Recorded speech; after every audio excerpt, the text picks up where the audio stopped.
Hey guys, it's Ray and we are streaming blacksmithing.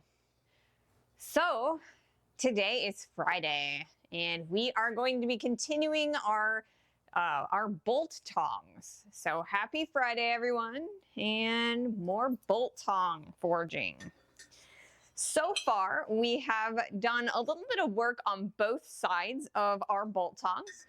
Our first side, we have drawn out most of our reins, the handles section of our tongs.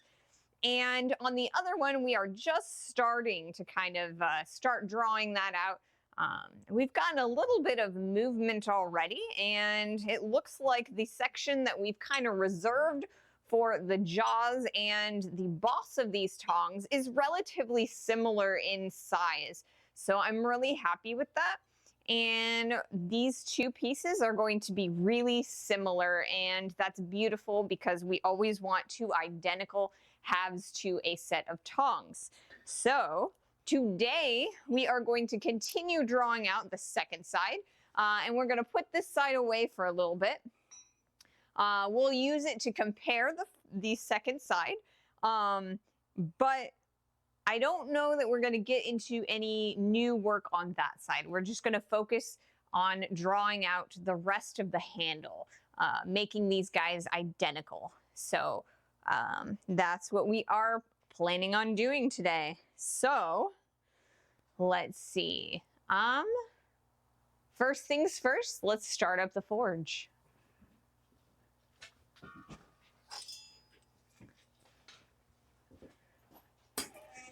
Exciting, exciting.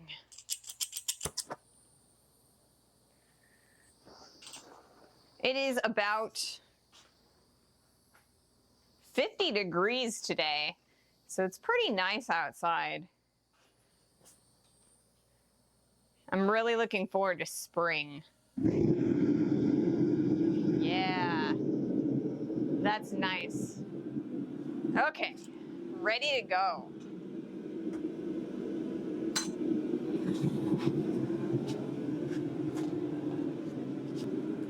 So yeah, like I said, it's about 50 degrees today, so it's a little bit nippy, colder than it has been the last couple streams. So I think I'm probably gonna keep on the sweatshirt for a while. Maybe it'll start warming up again later on in the stream. I'm not entirely sure, but overall, it's a pretty good day to be out in the shop. All right, looks like the ad is starting soon. But that's all right. We're gonna put this steel in the forge and allow it to heat up.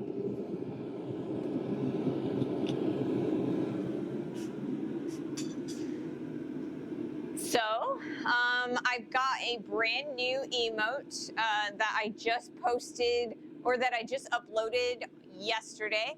I think it is still in Twitch Purgatory at the moment.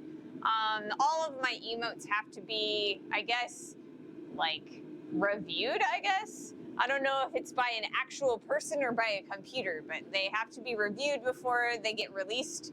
But it is the press emote. So it's got the jaws of the press that squish a piece of hot metal. So that is going to be available. It should be available by Monday for you guys to play with. And I think it's a pretty cool emote. I learned a few new things when it comes to editing. So I was able to kind of bring the camera in a little bit further so that there's a lot less dead space and you're looking more at the press and what the actual action for the emote, as opposed to some of the other emotes where you see a lot of dead space and a little bit less of the action. So that's exciting. Nice, can't wait to see the new emote. Yeah, so I uploaded a picture of it, or like the GIF or GIF or whatever, however you want to pronounce that, onto the Discord. So if you want a preview of it, you can take a look there. For whatever reason, Discord didn't like the emote, so it wouldn't let me upload it as an emote to the Discord server. But I was able to upload the the emote that I uploaded, I guess, onto, or like as a, copy paste sort of link onto the Discord. So if you want a preview, it's there. Let's see what else is going on today. So originally I thought that maybe we might do a little bit of shop rearrangement today instead of doing our tongs. But my partner suggested we wait until tomorrow to get that started, because there's just a lot of just sitting around and kind of deciding where I want to place things. And so that's not going to be very interesting to look at. So I think we're going to do that this weekend. We'll probably spend most of tomorrow on that. Hopefully we'll get it all done in one day. And we'll be able to get back into the new rearranged shop on Monday. So I'm really looking forward to that, because you guys should be able to see a little bit more interesting backdrop than the garage door. I think it's kind of boring to look at, to be honest. So yeah, the goal is to flip us probably about 90 degrees. We might actually go more like, I don't know, a 45 degree, but exact opposite. So if you look at that corner, it would be the exact opposite and be the corner behind the camera. To give us a little bit bigger of a view, I'm not sure yet. It's kind of like figuring out places and, the Legos and the puzzle pieces to make sure everything is within reach and usable. So that should be an interesting conundrum, and we'll tackle that on Saturday. I also am happy to report that I was able to order the piece that should fix the sound. So I should be able to plug the lav mic directly into my laptop through OBS, and I shouldn't be switching my sound anymore by Monday, because that part won't come until tomorrow. But we will definitely have it for our next stream. Unfortunately, we don't have it today. It would have been nice to have, but it's not going to come until this weekend. So I am very much looking forward to acquiring that part, so that I don't have to, worry about my sound anymore. And with that part, it should, or like all of the technological stuff should be relatively in the bag, and we can focus more on the the blacksmithing side of things. And that's where I really like to put my attention anyway. So I'm really happy that we're going to be able to get that. So exciting things are happening.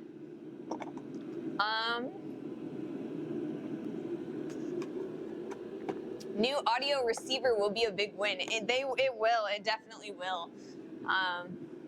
Because the Anvil camera has been a pain point for the stream ever since we flipped the setup, and even before that, sound has been a pain in the butt, because my phone application updated and then it wouldn't use the lav mic anymore. So it's exciting that after 3 months of struggle, it will finally be over. So I'm really happy about that. Okay, so the first heat that we're going to do today, I'm going to actually do it on the anvil. So I have the anvil cam pointed at the anvil. We're going to spend a little bit of time straightening out the taper that we started forming on Wednesday, and then from there we're going to go to the press and just keep on continuing. And it should be a pretty good day. There'll be lots of time to chat, and that's probably my favorite part, is chatting with all of you. So let's see.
I straightened out all of the material and then we flattened it a little bit. Some of the lumps and bumps, we focused on those, and that way we have a little bit more of a flat surface that we can focus on with the press. So that'll be our next heat. I do need to change where the anvil cam is pointed so that you guys can see the press real fast.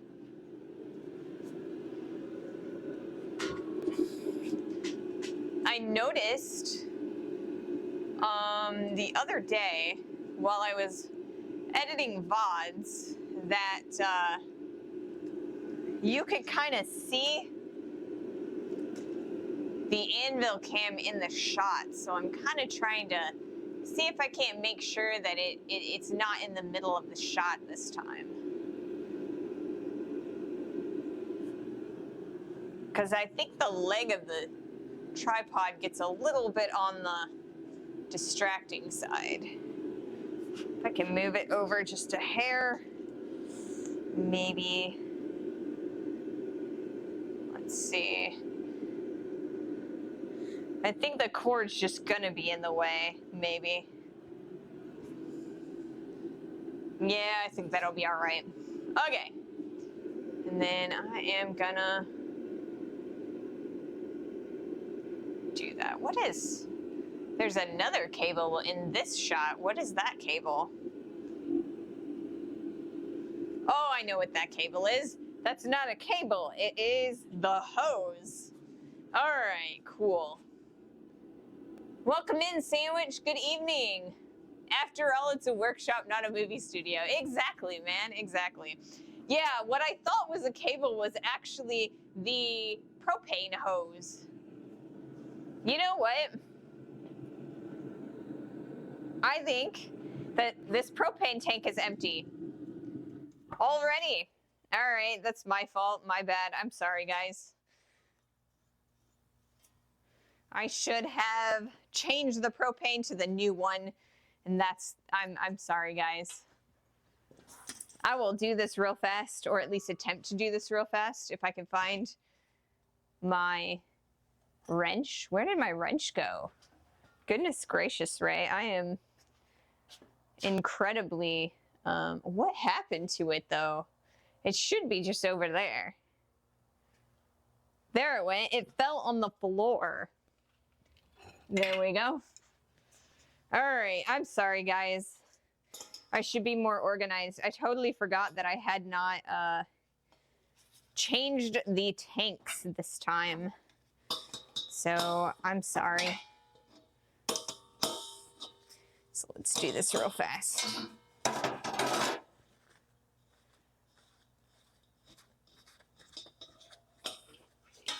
There we go.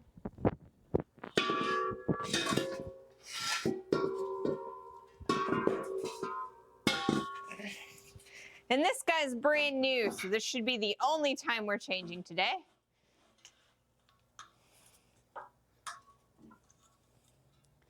Oh, come on.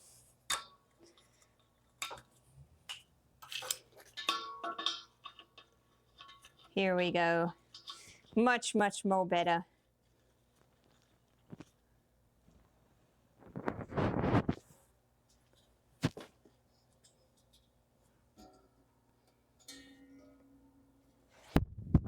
Okay. But smelling a little bit of extra propane, so I had to make sure that I had closed it all the way. The old container. Alrighty. Let's open this guy.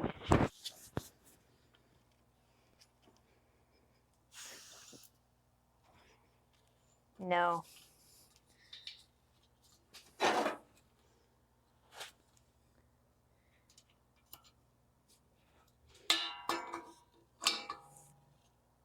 Okay.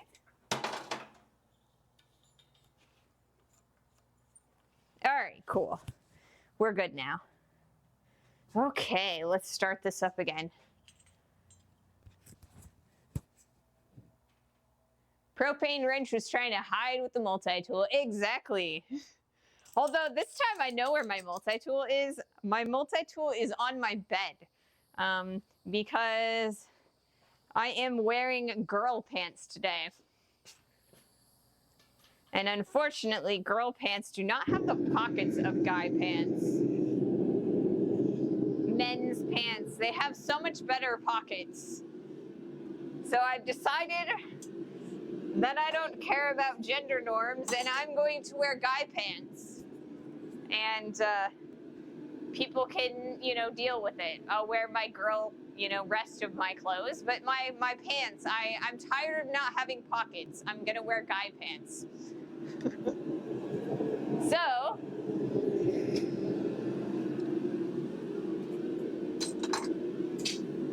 once these pants are, done, ripped up and not wearable anymore, these will probably be my last pair of girl pants.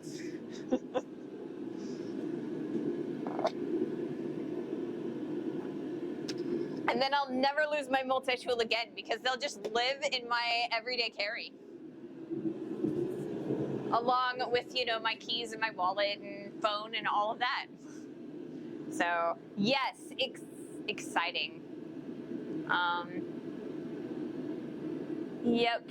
Anyway, we are ready to, good to go with the propane tank, heating everything up, and we shouldn't have any more trouble at all with our propane today. At least not until it starts to get time to end the stream. But even then, it should be going strong.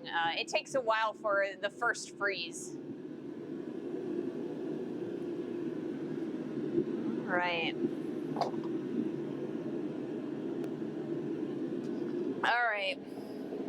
Let's see. Did I actually hit record on this camera? I don't think I did. No, I didn't, but that's all right. There we go. We're going to record some of these heats just so I have some options. I like having options when I am making videos for YouTube. I've kind of started learning a few things about video editing recently. So I've been doing a lot of shorts recently, and I think I've done about 26 or 27 of them, and I'm getting really close to having 30 of them, but I've actually started learning a bunch of stuff about them. Most of them have actually just been me standing up here and talking to all of you guys, giving you like interesting tips and advice and things like that, but it's just me standing up here. And I kind of feel like without the direct interaction between me and you, it is a little bit more boring for people to just watch me just stand here and like yak at them on like the YouTube platform, because there isn't any like direct back and forth. So I've decided that I can actually take the audio from my stand-up and like my talking, and I can actually put that over top of just, me hammering or pictures of the press or pictures of anything else that I want to put. And that's going to be a lot more interesting to look at. And I'm hoping that maybe it's a little bit more interesting for people, and maybe they'll watch it a little bit further than just, the first like 15 seconds of me talking. So, and I'm kind of taking that a little bit to heart, and I'm trying to edit my longer form videos in that way too. So there was a piece of video that I really, really liked, and there was like some other stuff that I was talking about that was really important, but the visual was kind of boring. So I kind of smashed them together into a conglomeration, and I think it's actually working pretty well. I think that the videos are going to start looking a little bit more polished and interesting, or at least that's my hope. Could you please remind us what size bar stock you started with for the tongs? Yes, the size of bar stock that I have is, let's see, am I tightening this or am I loosening this? Loosening. Okay, So this guy right here, is exactly the same size as the stock that we were using, and it is 5/8 inches. And we started with an 8-inch length of that. Now, one of these days, I'm going to actually just do the conversions on that so that I can just give you the measurements in metric. But yeah, 8 inches of 5/8 inch stock. So let me see if I can't do the calculations or have Google do the calculations real fast. Yes, 5/8 by 8.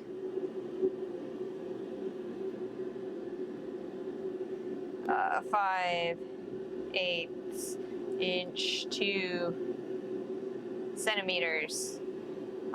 It looks like 1.5875 centimeters. And then 8 inches is 20.32 centimeters.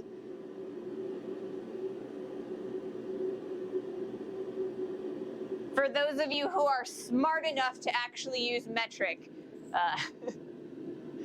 So yeah, that is the size of bar stock that we are currently using. And we are saving about 3 inches of that stock. So just under half is going to turn into the jaws and this little curved neck section. So, and I mean, I'm really eyeballing that. I'm not actually measuring that out. It's kind of by feel. And so we're going to pretty much be making that neck shape by smushing it, or smushing in the center of that unmarred bar stock in the halfway, or at the halfway mark. We'll squish it twice, and that's going to be the start of our taper, like this guy right here. So you've got that nice thick section here and a thicker section here, and so this section we're going to be doing like an inside draw. Yeah. So a little bit more than 20 centimeters. Or yeah, roughly. Exactly. Something like that. Unfortunately, the steel, like the steel supply, I can only purchase it in imperial standard measurement. I can't use metric.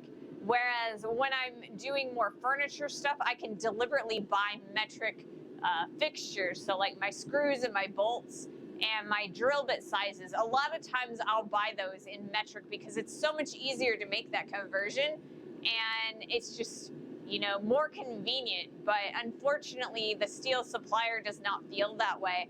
And so I buy it in inches and feet, and it's a lot easier for me to maintain inches and feet. That way I can kind of calculate how much stock I still have left when I'm slicing pieces off of it and stuff.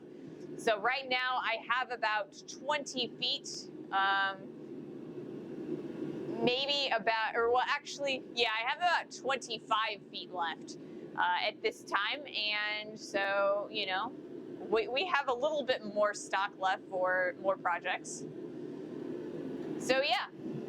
All right, we are going to move over to the press.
evening, Dark. How are you?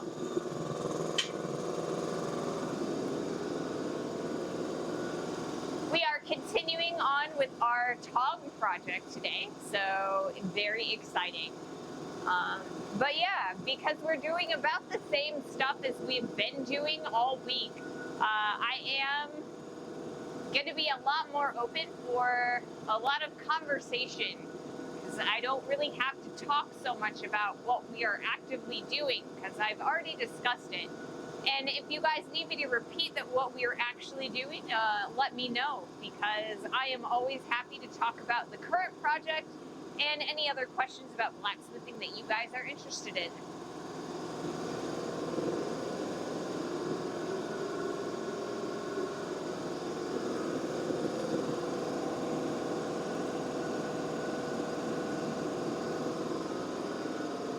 I feel like it's going to be one of those days where I'm drinking all kinds of water.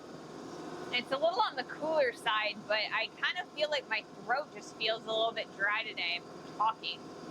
So I honestly think that I will probably drink the whole thing today. But yeah, my partner is home today, or he is off of work today. He went to take some paperwork into our accountant, so he's not actively home right this moment, but he is overall, home from work today. So I've been talking to him a little bit more than I normally talk to my animals. So I've been talking more today. My vocal cords are a little more, dry, I guess.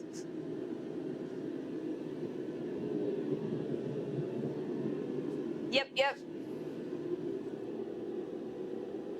So we might have a bio break at half stream. I don't know. I'm usually pretty good at holding it. I try really hard because nobody wants to just look at, the forge or the empty forge without me, actively working in it. I think it's kind of boring just to look at. I do have,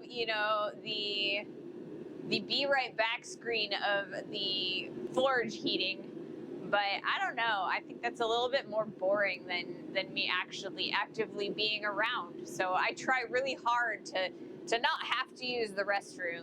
So, it's all about planning. Okay, let's do another heat. If you have to go, you have to go. Exactly, but, I've worked retail before. I know how it goes.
I saw plenty of streamers run off for a moment and come back.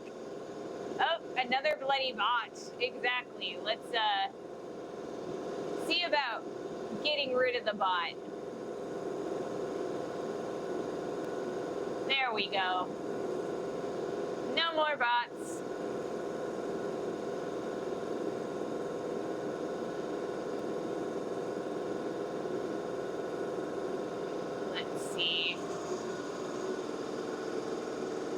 always find it odd that, like, it makes it so difficult to close the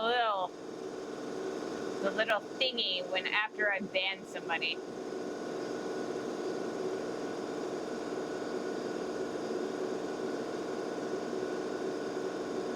Oh, there it is. I figured it out. Hey, that's awesome. Although it is hard to acknowledge the truth, but already some time ago, we had to accept the fact that Twitch streamers, believe it or not, are actually human. Yeah. Yeah, you're right. You're right. I try really hard to plan my bathroom breaks so that I go like right before the stream. That way I can go the whole like 2.5 to 3 hours without. And because I really don't like turning off the forge and having to reheat it up because I had to go to the bathroom. I don't like not being around to supervise it and make sure that it's not, you know, doing something crazy.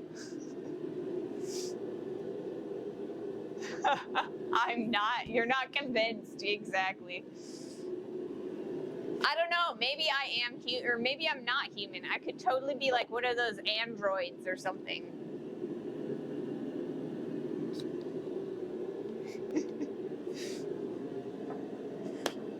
Or maybe it's Darth that's the android.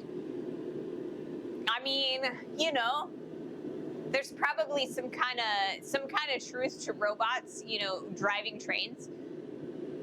At least a little bit. Maybe in the future. I feel like AI would have to get a little bit better before we could have like robots and AI directly driving trains and planes and even cars. I mean, I know Tesla's been doing the AI-driven cars, but I feel like I've read so many articles about them crashing and just doing crazy things like driving on the wrong side of the road or getting really confused. So I kind of am like, you know, I would rather have people driving vehicles. Are you Android or Apple?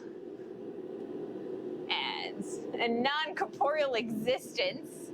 Yeah. All right, we've got ads going, so I am going to wait a little bit before we do our next heat, but that's all right. A non-corporeal existence sounds like, I don't know. I kind of feel like I really like being able to touch things. Non-corporeal sounds a little bit on the boring side.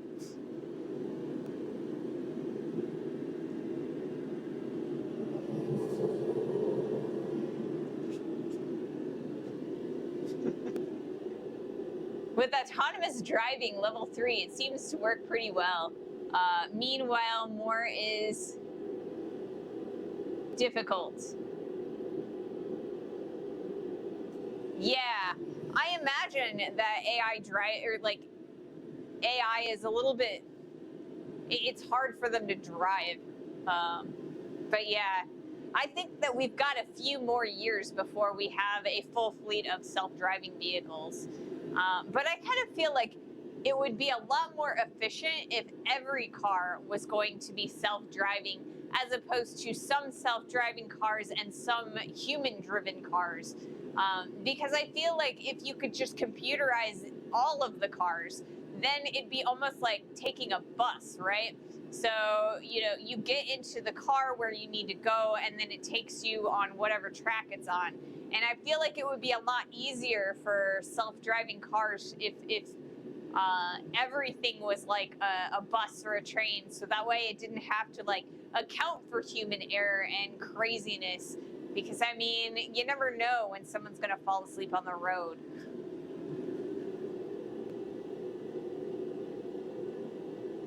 Level 3 means the driver needs to be there ready to take over, but they can be distracted. You have like 15 or 20 seconds from the alarm to be ready to take over. Yeah. I don't know if I could take over within 15 to 20 seconds. If I'm like distracted, like on the phone or painting my nails or like, you know, clipping my fingernails. I don't know. I mean, I've heard or I've read a couple articles where people were just like sleeping in the self-driving cars, and I feel like that's really dangerous. The wind is blowing my screen door again, and so I keep hearing this like screeching sound. So I don't know. But then again, it's like I would probably prefer computers and robots driving to some people around here. I mean, there are some crazy people who just like zip through traffic like it's all standing still. I was coming home from a concert on, you know, a 4-hour drive, and some motorcycle kept zipping through, and I wasn't driving, my sister was driving, and she was about to merge into the other lane, but there was this like motorcycle that zipped around her and scared the living daylights out of her. And then less than an hour later, about 30 to 45 minutes later, we saw that same motorcycle like had gotten into an accident, and the guy was just like, the emergency vehicles were like had him laid out on his back, and they were like working him. And I mean, it was, I was not surprised, but it was really sad to see. Sleeping is not allowed, and it actually is monitored. The camera inside the car uses AI to check whether the driver is awake. That makes sense. I'm glad that it does that. I'm not as familiar with you know, the AI cars. I know that they drive a lot in LA, but I live in the Midwest of the United States, so there's nothing like that around here. Like, we got Uber like a couple of years ago, around 2020, or I guess a little after 2020. But yeah, it's interesting to watch, but I'm, you know, not directly, or I don't have any direct experience with it. And I guess I don't actually like follow it as closely as I could. So it's interesting to hear about, though. I'm in the UK. They don't slow the self-drive in cars. Oh, they don't allow the self-driving in cars. Yeah, I think that it's very limited. Like, I know that there are self-driving cars in California, and I think that's really where they're testing them for the majority of them, or at least the Tesla ones.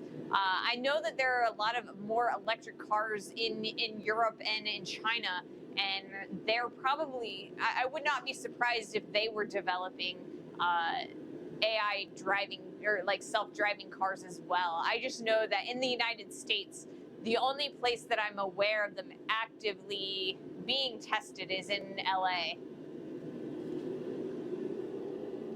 I have never seen it work, but worked for the car manufacturers, so I know how it should work in theory. There's autonomous taxis in Arizona. Are there? I mean, I guess that makes some sense, because it's relatively close to LA and Silicon Valley. So it makes more sense that they would, you know, be testing over there. There's also a lot of really long, empty roads in some of those desert areas in Arizona and Nevada. I'm gonna do another heat real fast. Sometimes I have a feeling that plenty of cars don't have a driver behind the wheel. Sometimes I feel that way too, Dark. Sometimes I feel that way too.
in my hometown, there is this local ice cream parlor, and it's called Whitey's.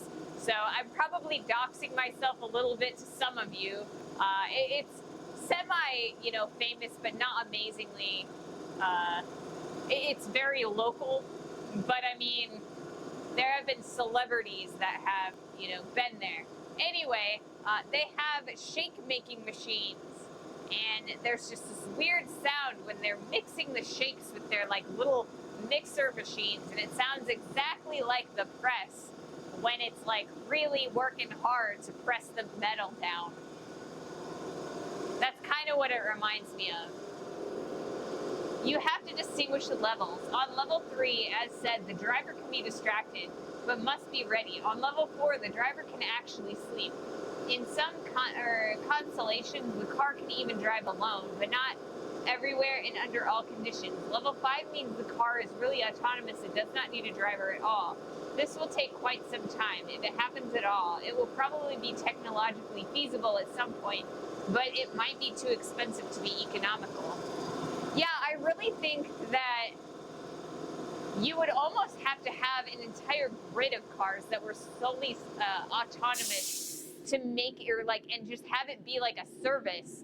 And, with people not having their own personal cars, you just pay your dues and get into the self-autonomous cars to make it really practical, because it is such a expensive technology to develop. Or at least it used to be. I know that now with the new Chinese AI version, they've been starting to use a lot more simple processors for their AI. So I don't know, who knows? They could start making it more economical if they're using the Chinese model. I know that rocked the AI world a month ago, I think it was, at least a few weeks ago. I know that I lost a whole bunch of money on NVIDIA stock for a little bit. We've started gaining it back just a little bit, so I'm not terribly worried about it, and we're very diverse, but yeah.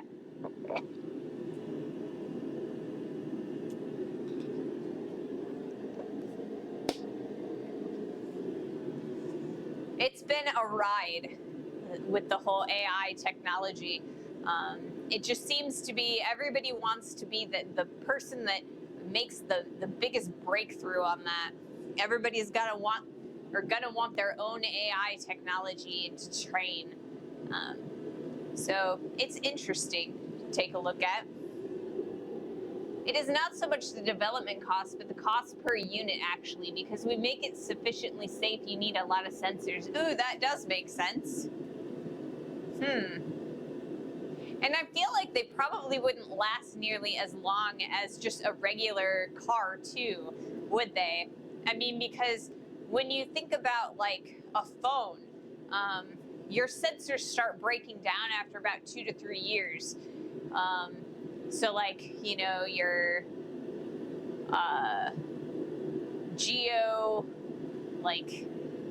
centrifugal forces and stuff, or sensors and things like that. I mean, at least that's how I imagine it. But I have a very surface level understanding of a lot of this stuff. I don't have much in the way of depth of understanding in a lot of this stuff. Good afternoon, Fourth Fiddle. Hey, Vossen. I work as a CNC miller turner and spend some AI programming, and it definitely misses steps and wouldn't work in a lot of cases. But it will be coming for my job. My phone is still good. That's good. I'm glad your phone is good. Phones can be expensive, especially in the US. I feel like in Europe and in Asia, phones are a lot less expensive than they are here in the US. I do not expect it to break down, but you need lasers and radar and whatnot. Wow. The accelerometers are built to last, actually. The battery is the worst part. Maybe that's what I feel, or maybe that's why my phones are always... Well, no, that's not why my phones are always breaking down. You know why my phones are always breaking down? It's because I keep dropping them on the floor in the shop. And I have really hard floors, and I keep shattering the screens. One time I got a phone and I dropped it 2 weeks later. It was a brand new phone. I drop it 2 weeks later and I spent the next 3 years with a cracked screen. I work... Yeah, time for a better case. Exactly, that's why I got the case that I have. It's like this big bulky thing, but it barely fits in my pocket.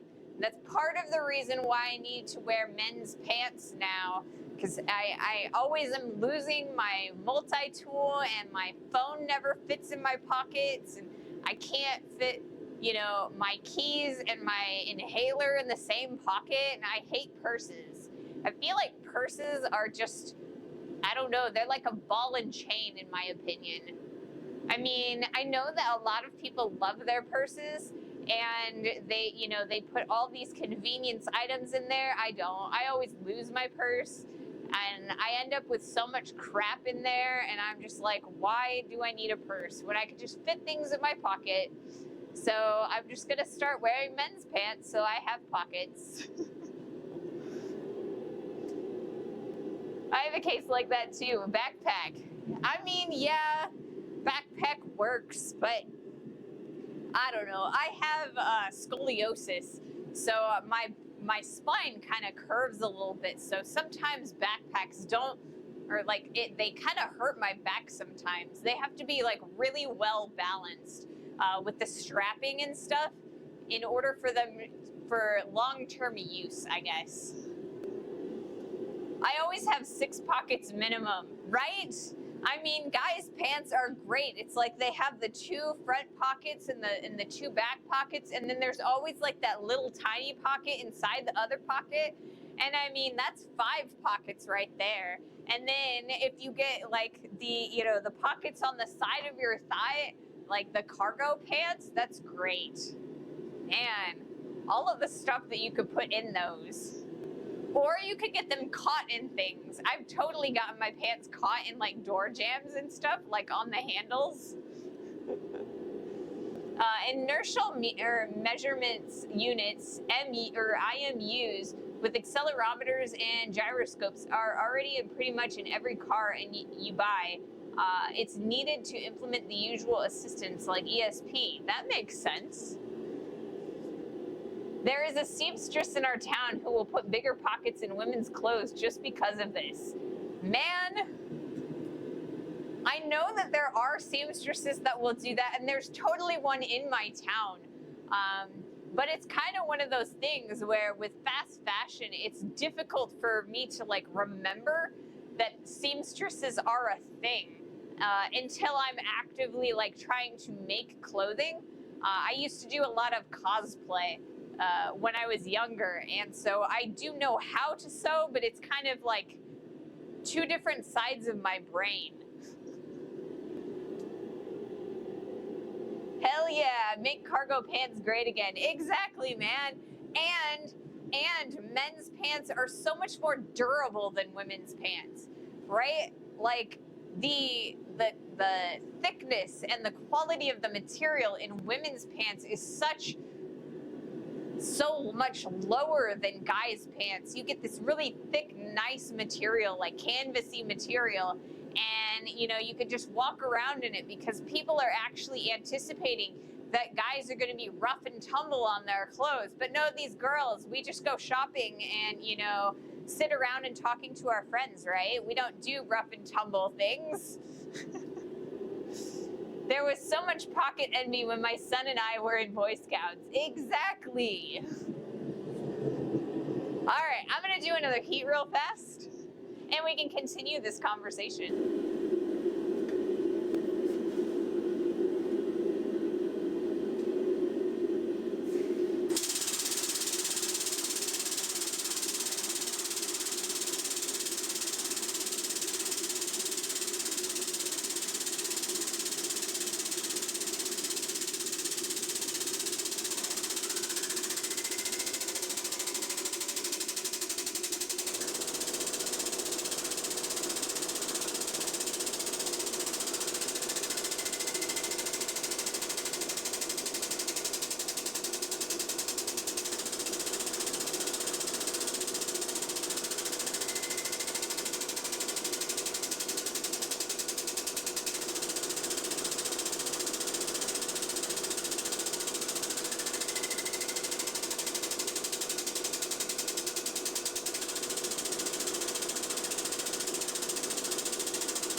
I think I've gotten the last of the black foamy shit off of that press, or like the bottle jack.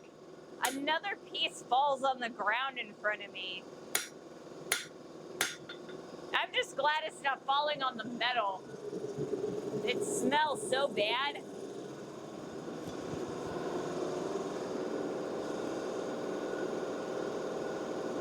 What is that press? Yes, I have a press now.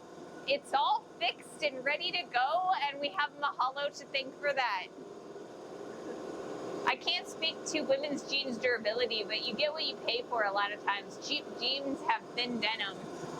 Yeah, a lot of the jeans that I was able to fit, because I am such a small woman, were relatively cheap. Like, I was also really poor, so it was relatively cheap, and they also had a lot of spandex in them.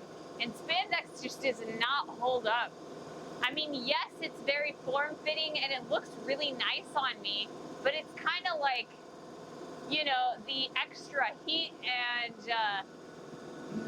just rubbing around in the shop, it just makes them wear out so fast. Gotta run, got a train to drive. Have fun, Dark. We'll see you next week. I tend to wreck jeans by lifting hay bales and firewood rounds with my knees. Yeah, I have a tendency to like use my thighs to kind of give myself a little bit of extra lift on heavier objects. Like if I was trying to move my anvil, like bring it on from the stand onto the floor, I'd probably slide it down my thighs just because it's a lot easier to do that. And then I would also like lean it on my boot caps, because I wear steel toe boots every time I come out to the shop. Well, most of the time, actually. I do have another set of fashion boots, but for the vast majority of the shoes I wear, it's just my steel toes are just the most comfy. Anyway, and I'm not even going to get into how hard it is to find steel toe boots in my size. Anyway, so yeah, and like when I put my everyday carry things in the pockets, it even wears them out even faster. That's how I ended up getting a 3rd-degree burn down my thigh, because I was welding and a piece of wire went, instead of like hitting my pants and falling off, it went into the hole that had been created by it was my wallet at the time. And it just sat there, and I had to like shake it out, but it wouldn't shake out because my pants were so tight. And so, yeah, it's just, I just don't wear tight pants anymore. The workshop I normally get 4 months out of jeans, and that's about it. Although I hate the nylon, that's in men's work trousers. Yeah, I kind of feel like more and more I keep seeing more nylon in men's work pants, or just pants in general. I was looking for a new sweatshirt after last year because I burned a couple holes in it. And I always look for 100% cotton sweatshirts, and my last like several of them, I got them and they're just Hanes, right? Like the underwear company. And they were 100% cotton. And this year when I looked, all I could find was like, this is the closest I could find, and it was only 70% cotton and the rest is nylon. And it's just like, when are we going to get back to having, you know, natural fibers? So, I mean, any synthetic fiber that I use here in the shop, I risk, you know, melting and setting on fire. And that's a large amount of, you know, when it melts and it melts on your skin, that is not good at all. I have an uncle who was wearing nylon pants, just like nylon pants, and he caught those pants on fire, and he had it like down his entire leg. It was 3rd-degree burns. He had to get skin grafts. So I am very, very careful about what fibers I wear in the shop. I usually use as much cotton as possible, because cotton, when it hits the fabric, it kind of it singes, but it falls off, as opposed to, you know, melting to your skin. And that's why aprons are so important as well.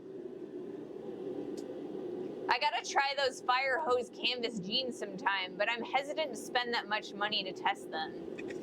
I do not leave home without my handbag. Might not be all that manly, but it's very practical.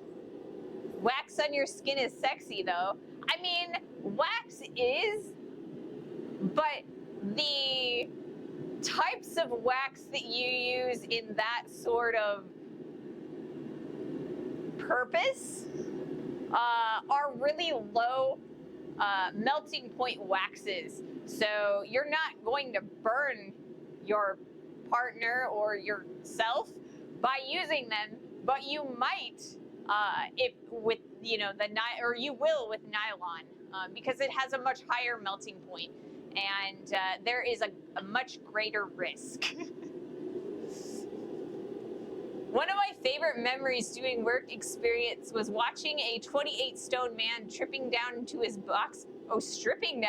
boxers when he was overhead welding. Yes, that splatter does kill. That's how I got my 3rd-degree burn. It was actually on this press. I was welding this line right here, and it was just like there was an extra piece of welding wire that kind of like, it was like back over here, and it just like dropped down my pants through a hole, and I had a 3rd-degree burn there. You could actually see a hole and see my muscle fibers through there. It was disgusting, and I would never do that again. I would never do that again. All right, I'm gonna flip this clip real fast, or at least I'm gonna turn it off. Oh, and I guess it already did that on its own, so that's all right. I'm gonna take a drink real fast, and then we're gonna do another heat. Because I do wanna actually make some progress today. We've been doing a lot of talking, and I love that, but I do wanna get a little bit of progress in.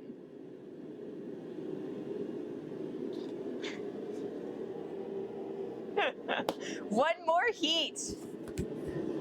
Maybe I need to make another emote where it's like more heats. That way it's not just one more heat, because we're doing lots of heats, not just one. I should be able to finish this before the minute 30 that I have before my next ad, but if not, I apologize.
One more, then one more, then one more, and one more. Exactly.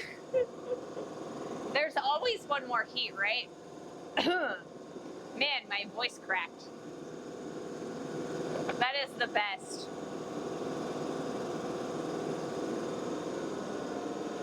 That's when I know I need a drink from my water, when my voice cracks like that.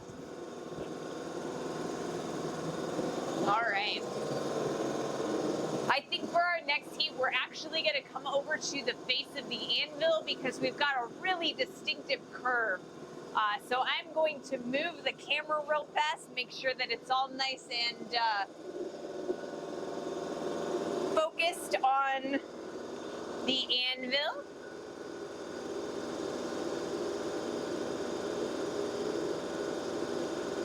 That way, when we heat up again, we'll be able to get that heat. And then I think I might actually record that, because that is another thing I might want to use in our video.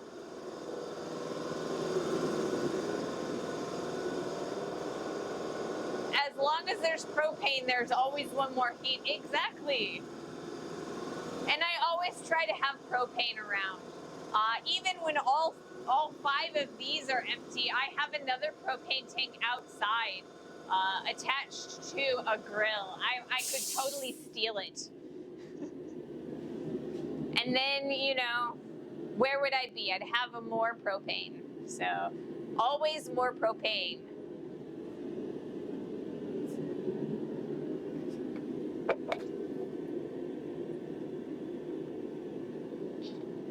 Oh, also the other day I was like just wandering around, and I looked in, or I have a couple sheds out in the backyard, and one of them is just this weird plastic shed, and I barely look inside of it, but I saw inside of it, and there's another propane tank in there.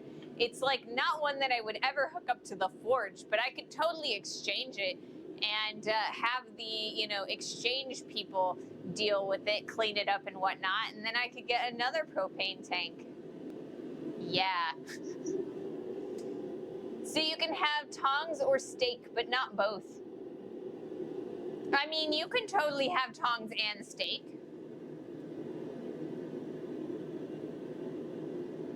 Steak tongs. We could also do, that's an idea. We could do steak tongs or a steak flipper. A lot of blacksmiths will do like simple steak flippers, and they're just a steak, like a long section of tapered metal with like a hook at the end, and then you like hook it onto your steak and you can flip it. We could totally do that as a project. As long as you have enough propane. Yep. No more steak, just propane. We'll just have to cook our steak on the stove instead of the grill.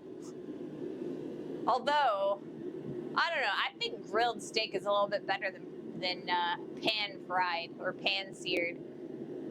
You can get a little bit more pink with your grill than you can with the pan fry. Did you fix the tongs yet? Which tongs? The new tongs? Or like these tongs? I've got these tongs and they're still driving me nuts, and that's what we're replacing right now. Or you roast the steak on the forge. We could roast the steak on the forge. Did you make new ones? Right, that's what we're doing right now. We're actually replacing these tongs.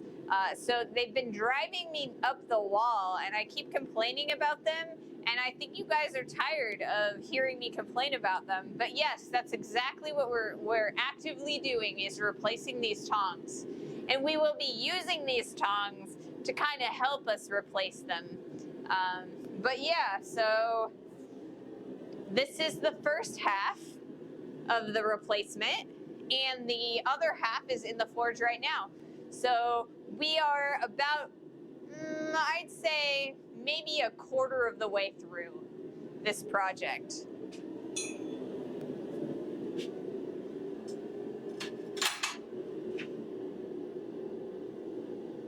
I had no clue. Could make hobo stew on the forge. You could. See, the reason that I don't typically cook on the forge is because there's just so much dust and dirt all over in this forge, because every time like the scale falls off of the metal, that'll fall on the ground eventually, and as I walk in here, that gets ground down into powder by me just walking around here. And so every time I walk around, I'm just kicking up dust. So if you were to cook food on the forge, it just get a little bit gritty, and I can't sweep the shop enough to get rid of all of the dirt. So it's kind of like I would have to sweep and mop and then mop again, because the first mopping would create a whole bunch of mud. But I have actually seen people cooking on a forge. One time I went to a buddy, or like a blacksmith buddy's house, and they were cooking, like they were heating up beef jerky on the forge. So they would just like pick it up with like the tongs, and they just kind of like shove it in the forge for a couple minutes and then pull it out and eat it warm.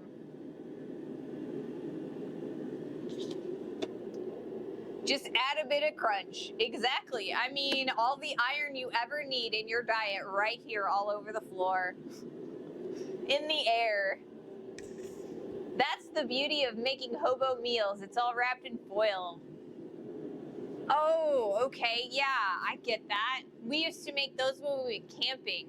So you'd have the foil and you'd make little packets and put all your vegetables and your meat in them and then throw them in the fire. Yeah. Yeah, I remember that. Like, my grandparents used to make those when we went camping. It has been a really long time since I've done that. Such a long time. All right, another heat.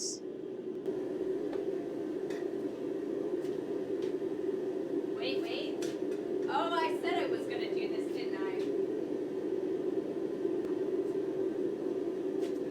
So we've got that nice curve going, and we're trying to get rid of it so it's nice and flat.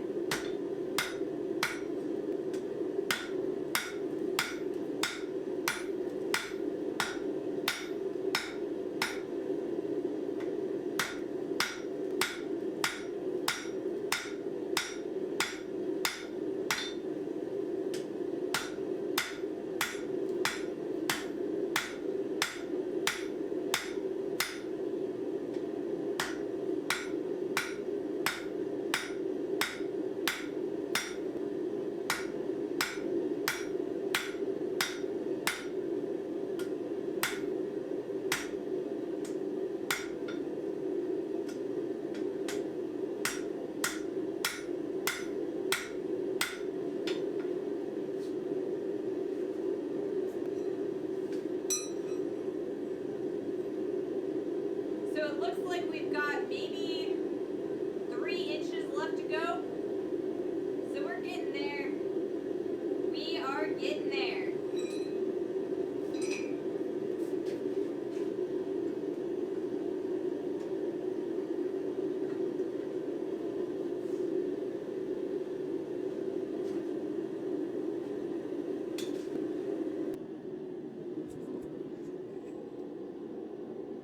A little hamburger patty, some potato cubes, and whatever veggies you want. Yes.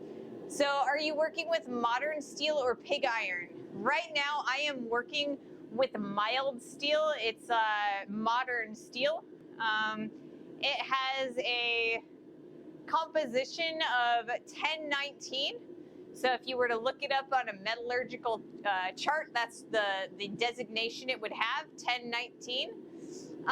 And basically that is the ratio of iron to carbon. So this is a very low carbon steel. It is construction grade steel. And so it's the same type of steel that you would find in like construction girders and rebar. And that is usually what I make things out of. Because it's relatively cheap to get a hold of, and it's very plentiful. This stuff is hot rolled steel. You can buy construction grade 1019 steel in both cold rolled and hot rolled. And the reason I use hot rolled instead of cold rolled is because I'm going to heat it anyway, and cold rolled is more expensive than hot rolled steel. Because hot rolled is basically, it's just like kind of extruded, and then it's sent through like the hammers while it's still hot. whereas cold rolled, it is compressed while it's still cold. So it compresses the crystalline structure much more, much closer together. So it is technically a harder steel than the hot rolled steel, which is why it is more expensive. It's a little bit stronger, but not enough to not enough for me to pay the difference, especially since I'm just going to heat it up and reshape the crystalline structure all over again in the forge. Nice. Yeah, so I do find it interesting to talk about like the crystalline structures of steel and how they form, and you know, the metallurgical sciences behind blacksmithing. So, but yeah, that's why I use hot rolled steel, because it's cheaper, and I'm gonna heat it up anyway.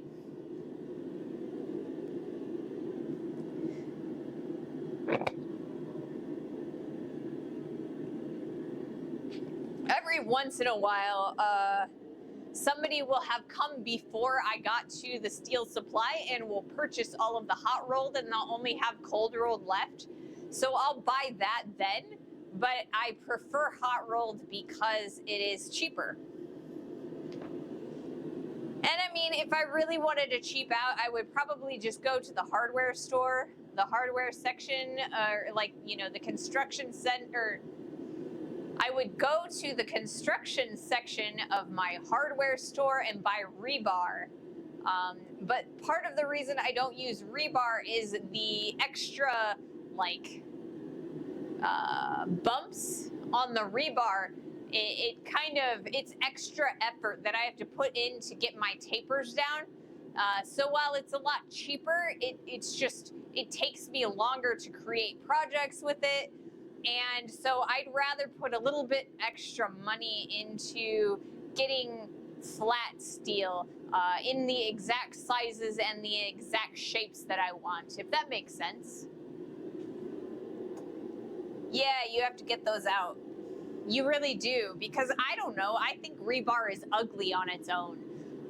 It just looks, you know, I mean, there's a reason why it has those ridges, and I totally respect that it needs that for its intended purpose, because, you know, if they didn't have those ridges, then over time it would slide around in the concrete, and it's supposed to help keep the concrete in place, right? So the ridges help with that purpose. But when I'm intending to create, you know, a nice smooth taper like this, you know, having those extra bumps it's not helping me.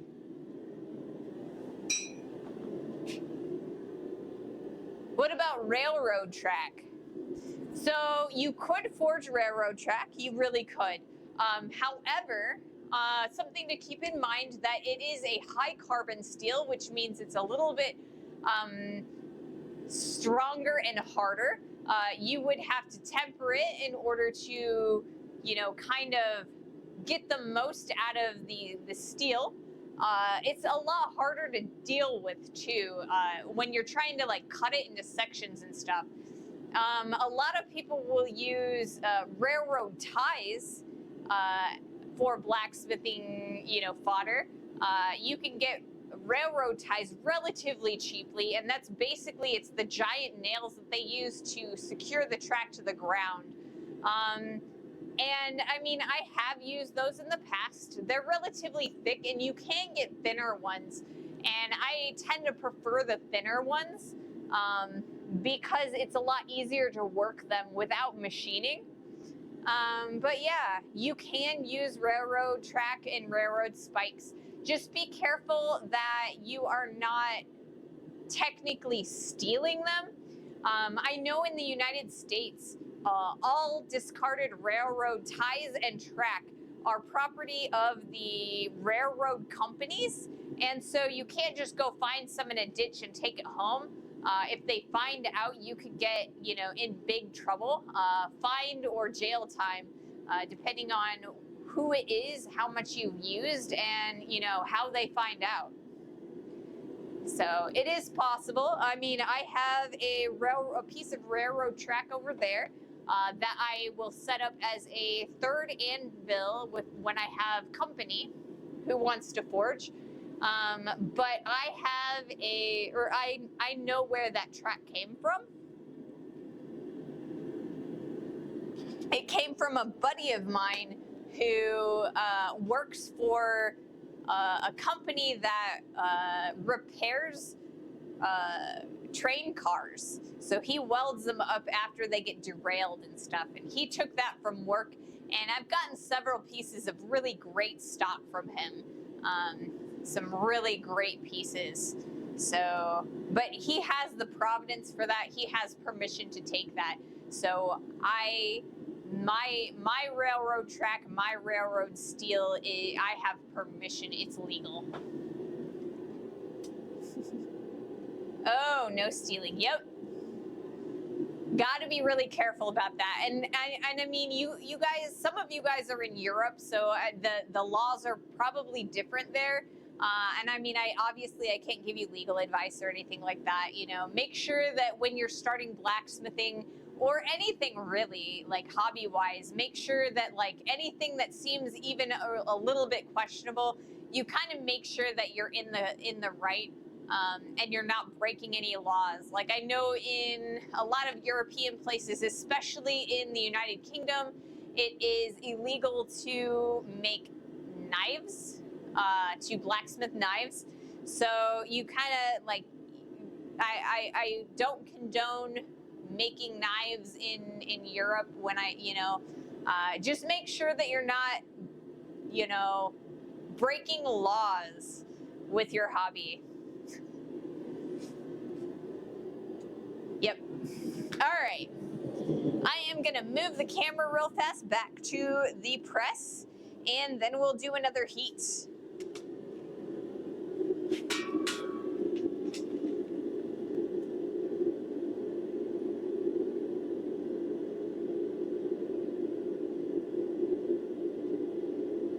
And we should be good to go there.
Don't steal your neighbor's brake rotors and springs just because their vehicle has been on blocks for 10 years. Yeah, probably Technically not. I mean, that's still technically stealing. I mean, if you go and knock on their door and ask them, hey, can I have your brake rotors and springs? And they say yes, then, you know, fair game. Take them. Brake rotors make absolutely banger forge pots. So I have a couple over here. See, brake rotor. This guy came off of my partner's car, and yeah, so this makes a great forge pot. You put your clinker breaker inside the hole here, and this will like hold all of your coal. So you just need like a pan around it. It's beautiful. And then the springs make excellent tooling because it's high carbon steel. So, you know, you can make all kinds of stuff like knives, and I made a sword out of one. Actually, I made 2 swords out of one. But I've also made like drifts and punches and all kinds of amazing tooling. You can make spring swages out of them. They're beautiful. I love them. But yeah, try not to steal things. I mean, there's so much steel out there that you can get a hold of, you know, legally and for free, that you don't have to steal it. So yeah.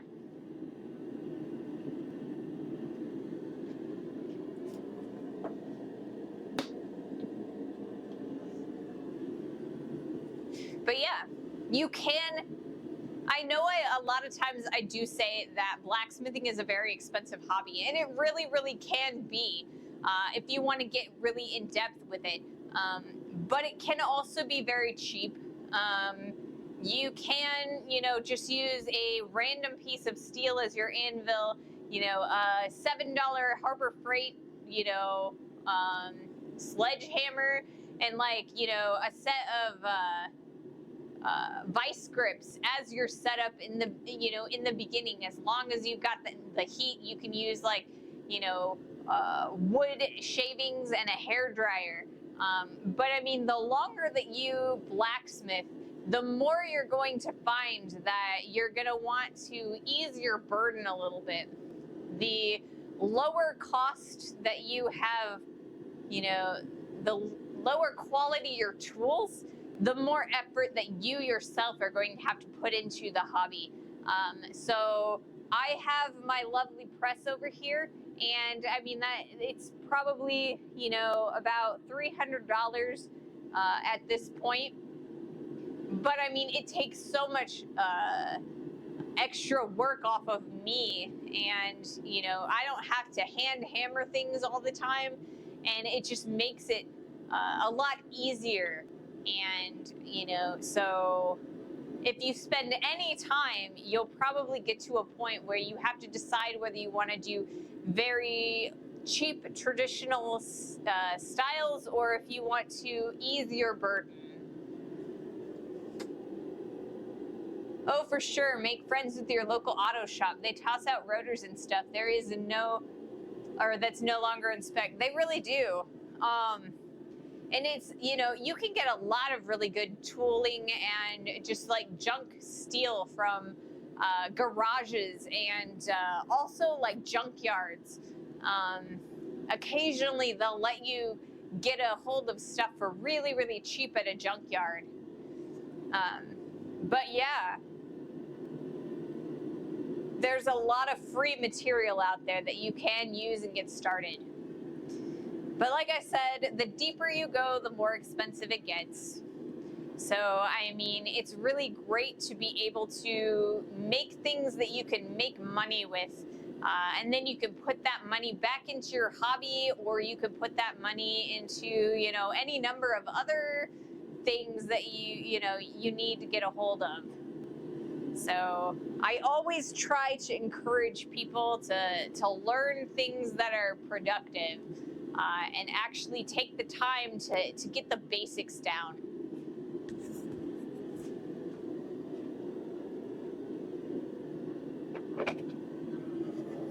With your basics, you can actually do like 85% of blacksmithing if you've got your basics down.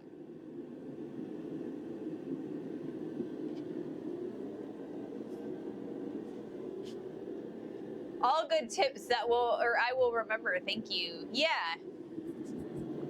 And I mean, I think a lot of hobbies are like that. You can totally get started with sewing really, really cheaply. All you need is a needle, a thread, and like a bed sheet. You can make, curtains or whatever you want, right? But then if you want to make quilts, it's going to be a lot easier if you get, a nice sewing machine that you can cut down the amount of time that it's going to take you. And, there's like sergers and embroidery machines and all that sort of stuff. And it's like, how deep do you want to go with your hobby? I think that really the one hobby that I'm not sure that there's actually much to, like, depth-wise or expense in the depth is like knitting and crocheting. I feel like the deeper you go into that hobby, you're still, doing the motions with, your main tools are going to be either your crochet hook or your knitting needles. So, I mean, I respect that. And then there's me, and I'm like, I need another $1,000 for another anvil. I need another $1,000 for a power hammer. I need another $20,000 for a bigger building.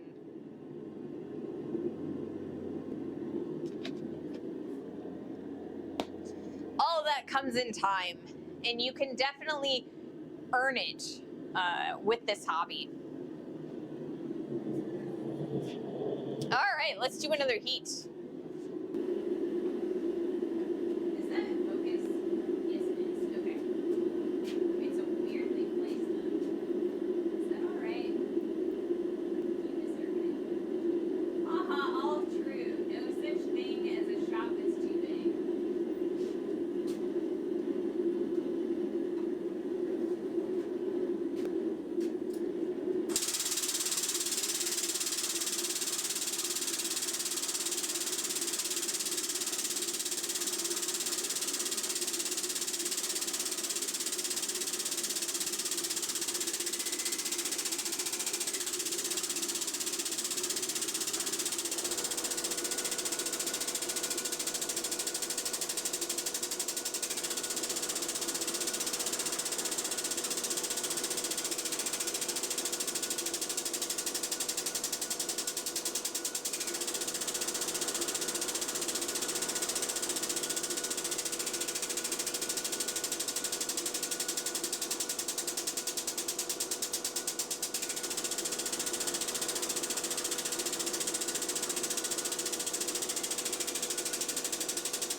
Really though, I think my partner would argue that before I get a new shop, I should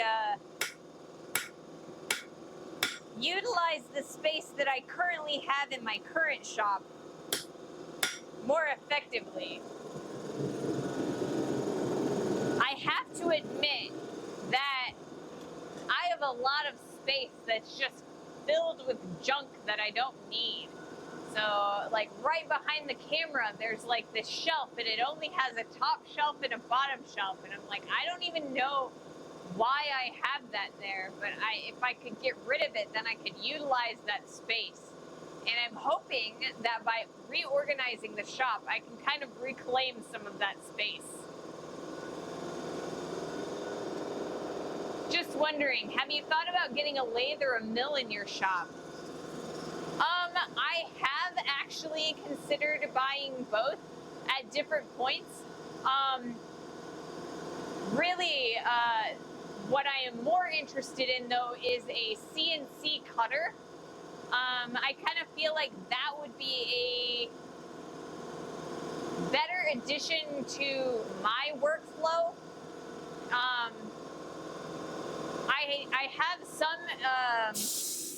I have some experience in like CAD and some 3D modeling programs, but I really never had a chance to do any lathe work or milling machines. So I kind of feel like before I am ready to invest in those two types of machines, I would actually prefer like spending some time learning from somebody who already has one or like already knows how to do it. So it's kind of, you know, before you try before you buy, if that makes any sense.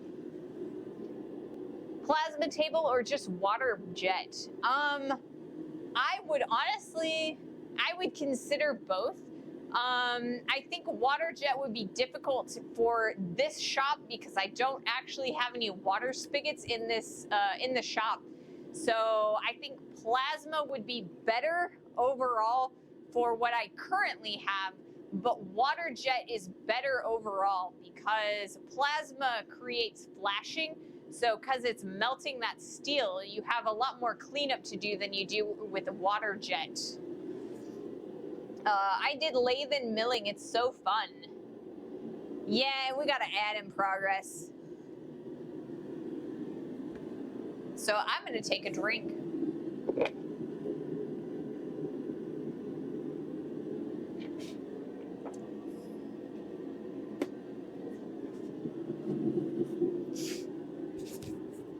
I'm going to check this camera real fast.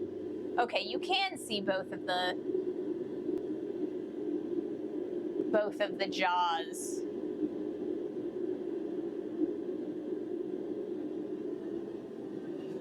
Okay. We are out of ads. All right. So yeah, like I said while the ad was going, I think that I would rather personally have a water jet cutter, because the cleanup is a little bit better, or a little bit easier. With a plasma cutter, like even a CNC one or just a regular plasma cutter, what you're actually doing is you're kind of melting the material in the direction that you want. And it's a lot less cleanup than oxyacetylene, but there's still a little bit of that extra like melted edges. I feel like water jet is just a little bit cleaner, but I don't have any spigots in this shop. So I kind of don't feel like I could manage doing a water jet in this shop. So maybe in a future shop, I could get a water jet, but right now plasma is the only one that like is feasible for this shop. Vossen did lathing and milling and it's so fun. Like it looks like so much fun. I've watched a lot of YouTube videos about people who are using lathes with like wood and like, what is it? Resin.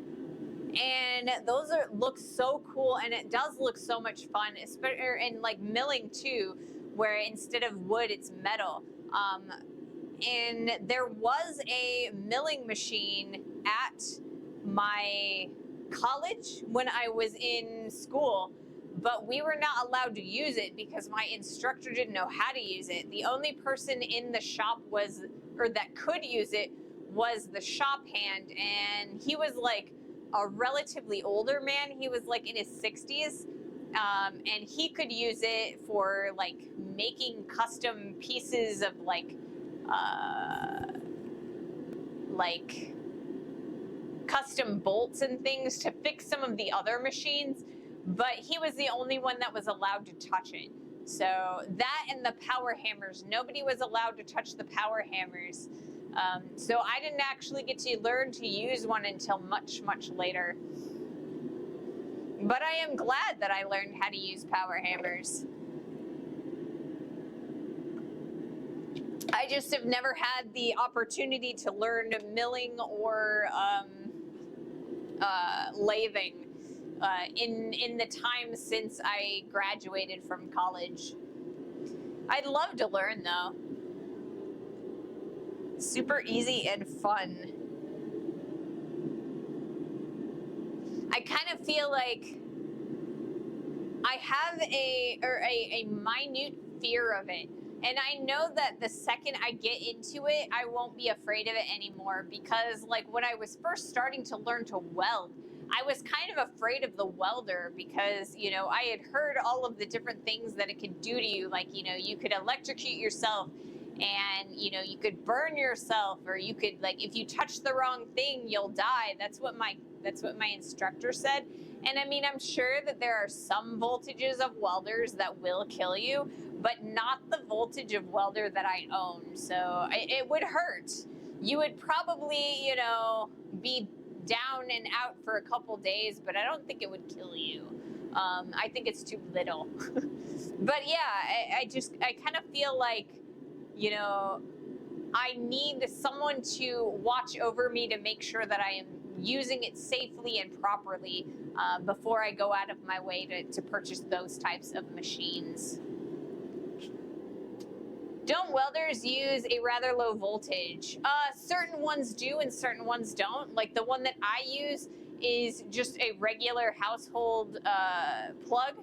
So, it's got your 3-prong American plug. Whereas I also have a welder that takes the 270 voltage, and it takes like the same plug that my dryer takes. So that one produces a lot higher voltage than my Lincoln does. It's a flux core welder versus a stick welder.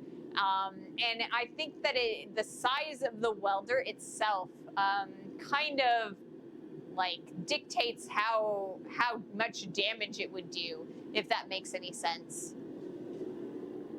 I will say mills are safer than lathes, less chance of dragging you in. I mean, for the most part, mills, don't they turn a little bit slower than lathes? I think I'm pretty sure, or like I'm under the impression that they do. I know that if you're using a drill press that is designed specifically for metal, it will turn, or it will have lower settings, so you can the bits will turn slower so that you're not heating the material as quickly. But like I said, I'm not familiar with lathes or mills, so I mean, I could be completely off base. But that's my understanding.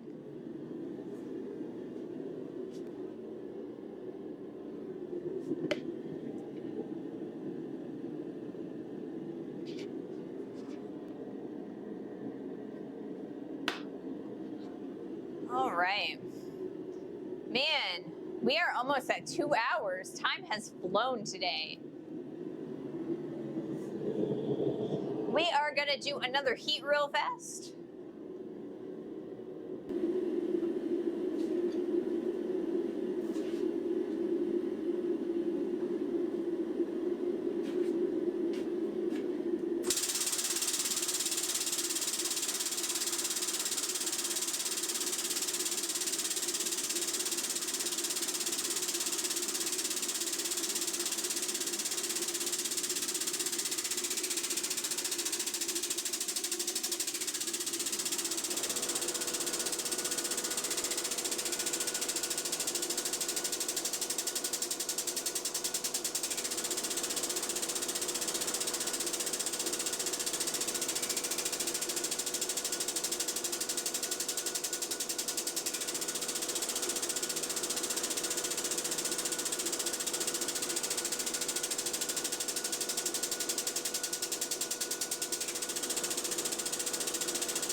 We are starting to be a little bit more judicious about about where we use the press right now. I was using the press on this side, and as you can see, we're starting to get a lot of thinness here. So I did actually skip this whole section right here, of a material, because I feel like that's about as skinny as I want it to be for the moment. That may change when I come back and start working on the thickness of this side when I come back over here. Because this guy is really, really thick over here.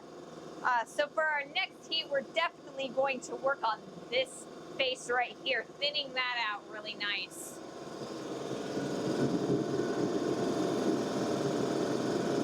We're starting to get a good amount of length. I'm really liking the amount of progress that we're getting today.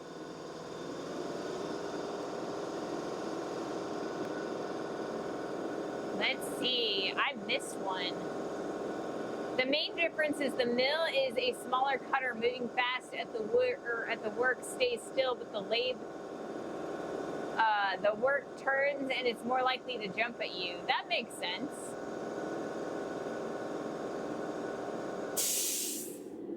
But the question is, what if it has on the output sides? The idea is to take high voltage from the wall and transform it down so you have less voltage and a higher current, because the current is what heats things up. Google and Wikipedia name voltages up to 50 volts for usual welders.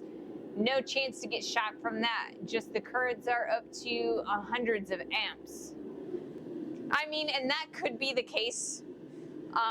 But I do know, well, because I get relatively confused on some of the more technical or technicalities about ohms and volts versus amps.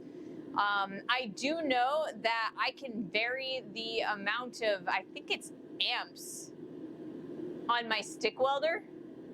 I'd have to actually look at it, but I have like the ability to turn it up and down.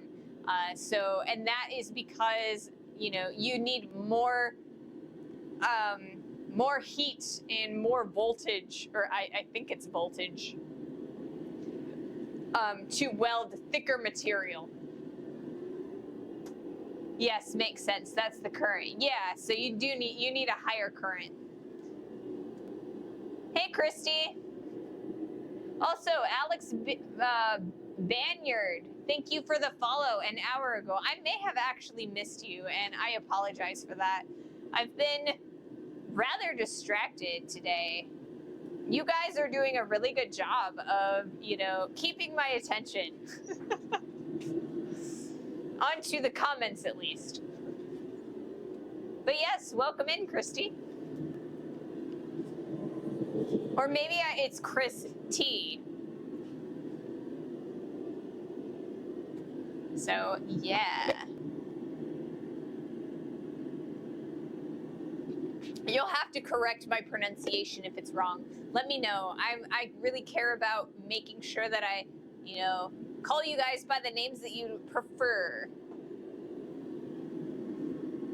You know, your internet handles, I guess. Voltages up to 50 volts are not dangerous because the body resistance is too high to allow a dangerous current to flow through your body. TS are my initials. Okay. TS. Oh, okay, Chris, TS. That makes sense. I can, you know, sometimes my brain processes things. But yeah, and I mean, I think that's also like how they do like alternating currents and stuff. They make sure that, like, you know, if you grab a hold of something that's got a current, when it alternates, then, you know, it stops so that you can actually pull yourself away. And because, you know, before they started using the alternating currents, people would grab a hold of like power lines and things, and they would just get electrocuted and fried immediately because there was just no ability for them to release that amount of current. Or at least that's how I understand it. And like I said, a lot of my initial impressions are, you know, very surface level. And so if you guys would like to talk about depth, you'll have to teach me. That is not the reason for alternating current, I think. Okay. That's kind of just how I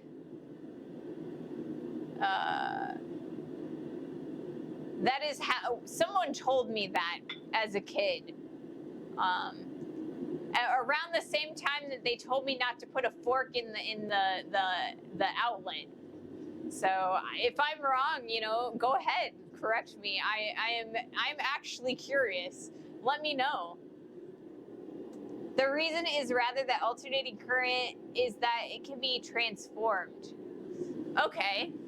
Like in a transformer? Because I know that like when when a storm happens, you know, there's transformers that kind of direct the power, maybe. At least that's my, you know, vague, I guess that's my assumption. And then when the transformer blows up, all of the power goes out. So yes, okay, I mean, that might be the case. Like I said, it's just like when someone just told me that alternating current is so that if you were to grab it, it would give you the opportunity to let go.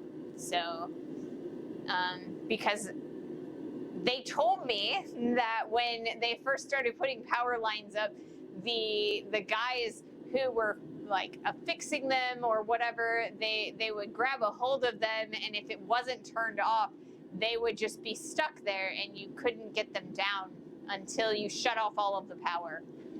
And I mean, that could totally be because someone just wanted to make sure that I was sufficiently respectful and afraid of electricity.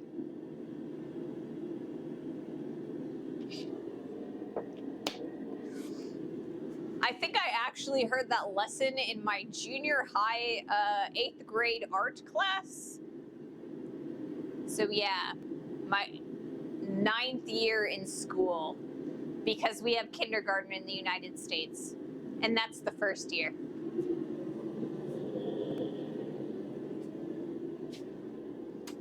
Most hobby shop welders operate at 19 to 20 volts, more or about like a tool battery. Okay, that makes sense. I know that I have one hobbyist welder, and the other is actually a machine shop welder that was given to a friend of mine who then gave it to me. So my stick welder is actually one that was in a machining shop, and it is a professional grade one. So I'll, you know, if I have it in a place where I can show it to you after I move my shop around, I will do so. It's a pretty neat looking thing. I've only used it like once or twice because it's a lot easier for me to use the flux core welder. And that's my hobbyist welder. It works for the most part for all of the furniture that I do and for like minor repair jobs. But that's not something that I would want to put into daily use for like manufacturing and things like that. Because as a long distance power lines are kind of opposite of a welder. Current is what produces the heat, voltage is not. For a welder, you want heat, so you treat voltage for high currents. To transport electricity, you do not want to produce heat because the heat is lost energy, so you want high voltage and low current. Okay, that makes sense. So does that mean that you want low current and high voltage for an induction heater coil? Maybe.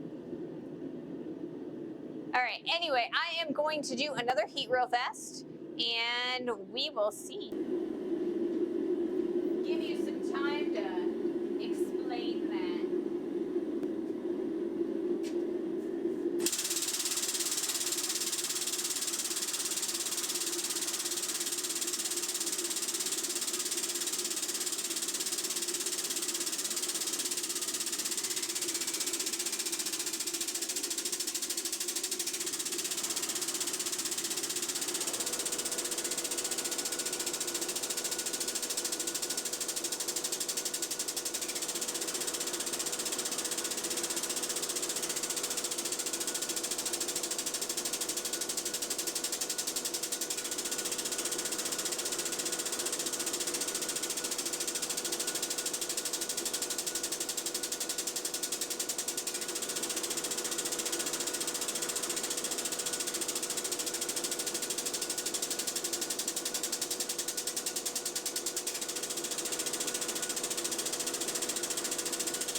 there. That is exciting. Look at that, guys. We are almost there. We got maybe a little over an inch.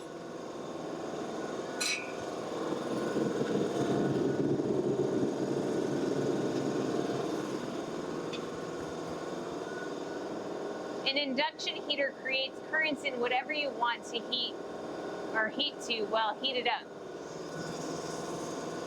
Yeah.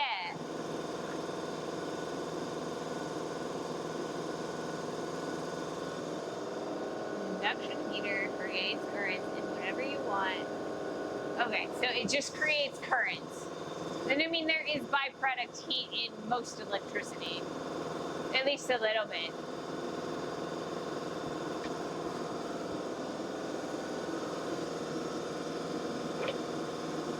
But yeah, I don't know.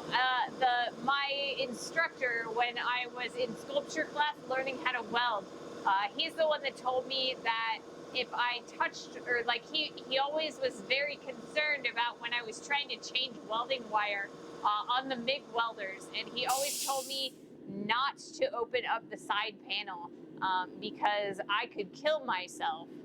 So most of my understanding on welders comes from him, and it sounds like maybe maybe he was trying to give me a little bit more of a healthy fear for them.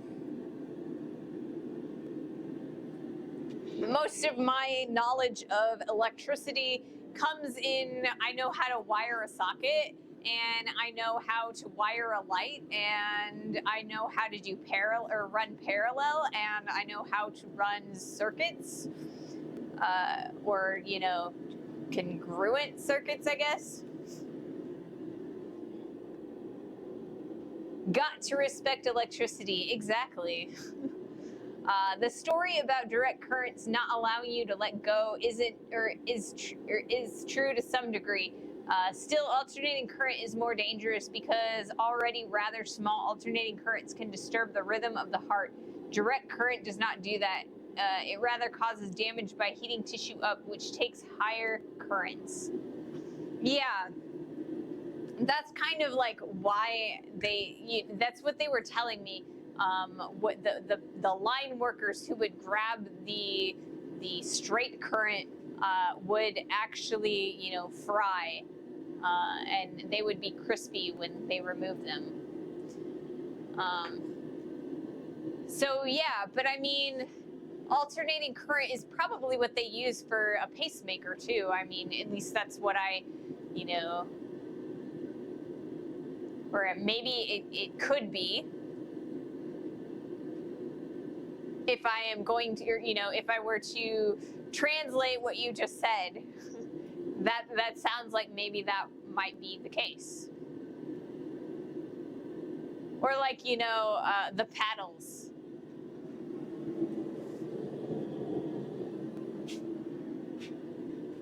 But yeah, electricity, it can be scary. Yes, but if you touch an alternating high voltage line, you get fried too. A pacemaker tries to do the opposite, just gives a short shock to reset everything in the heart. That makes sense.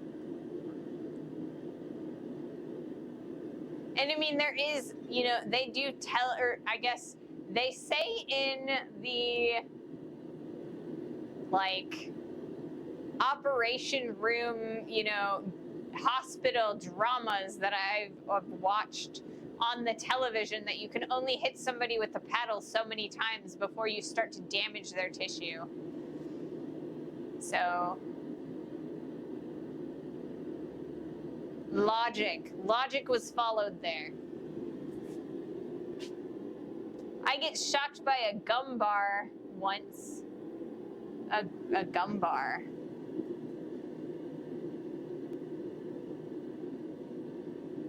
What is a gum bar?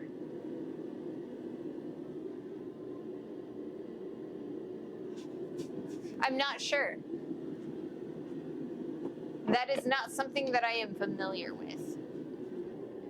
A bar of gum. Oh, really? Like a gum stick? Is it because the paper is foil?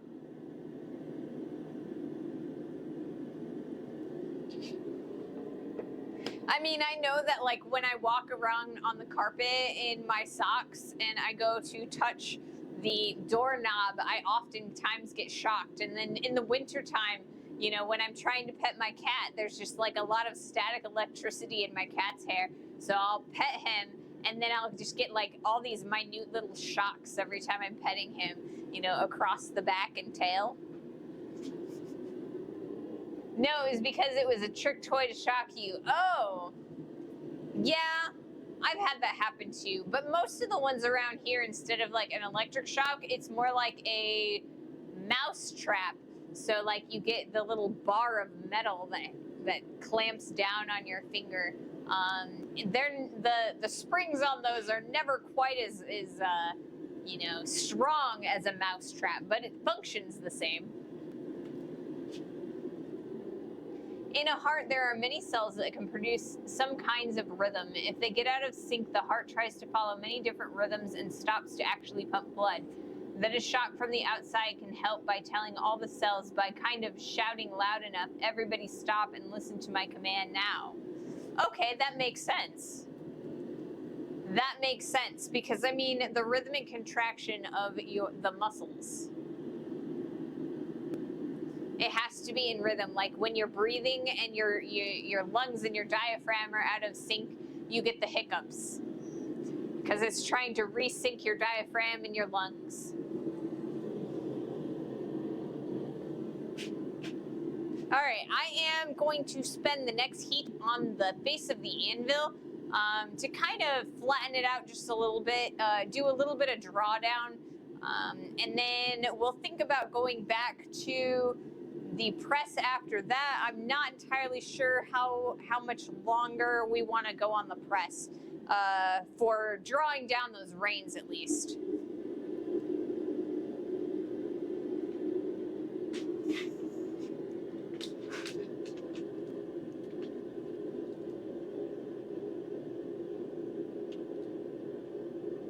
There we go.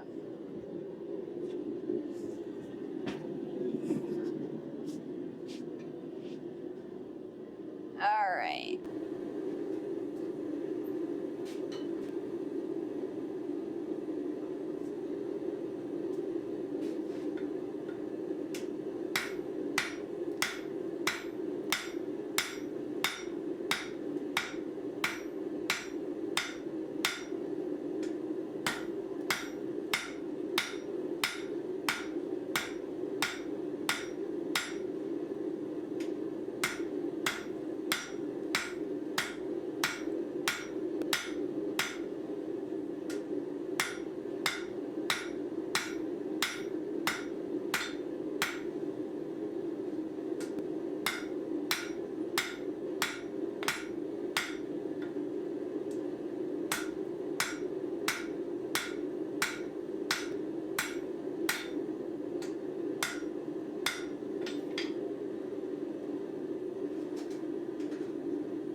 I learn so much from you guys every time I stream. All of the things that you talk to me about, I learn so much. It's really interesting.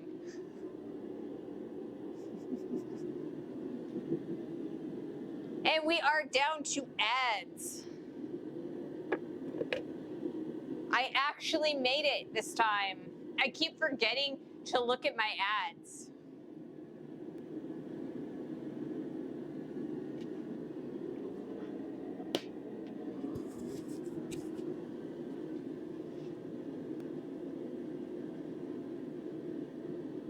All right, let's see.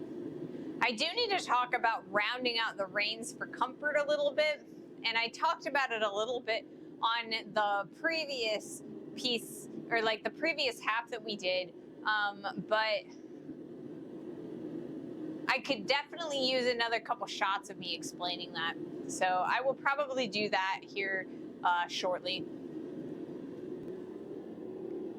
Twitch chat can do taxes, pursue legal suits, and perform medical procedures. I mean, apparently. Apparently, I mean, I get advice for all sorts of stuff from you guys. Learning and growing, and it's kind of a knowledge exchange. I teach you guys about blacksmithing, and you teach me about all the things that you guys are good at. I like it. I think it's pretty fair.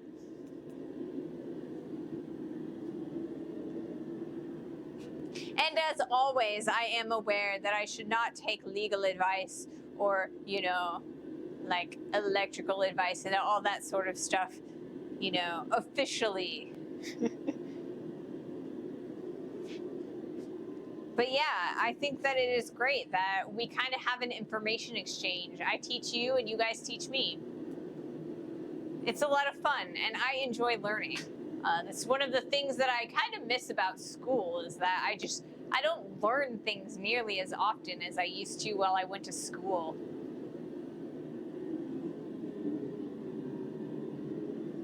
School. That's what my partner says. My partner says he misses school all the time, and it's because he misses learning things. I do kind of feel like as an adult, you just don't get to learn quite as much stuff as you do when you're a kid and you're going to school. You can simply read through Wikipedia. I mean, it is a thing. But there's a part of me that doesn't want to completely trust Wikipedia, because like just about anybody can, edit the Wikipedia.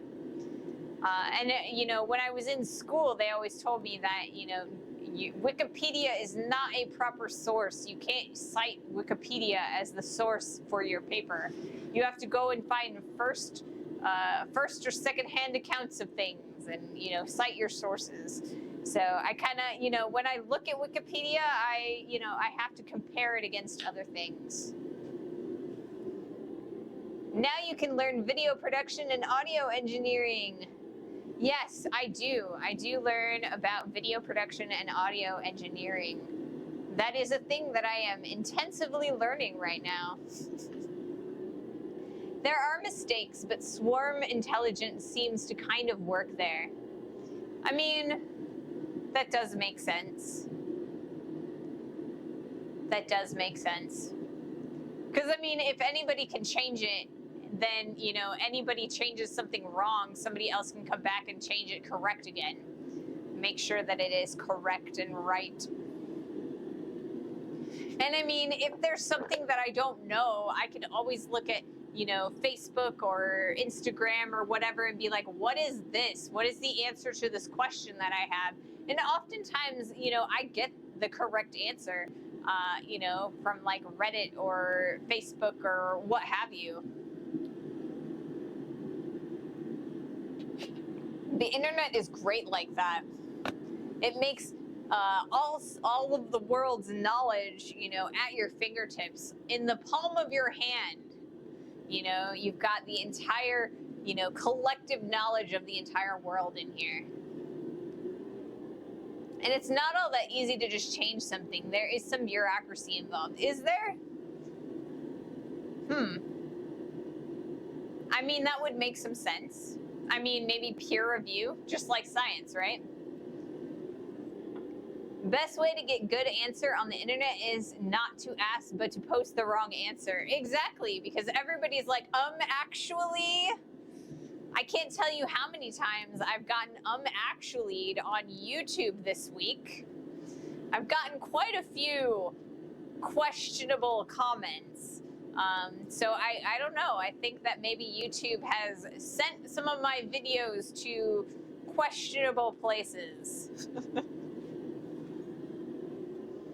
Yes, on both. Yeah. All right. I'm going to do one more heat on the face of the anvil, and then we're going to start going back to the press a little bit.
helps when I press the right button.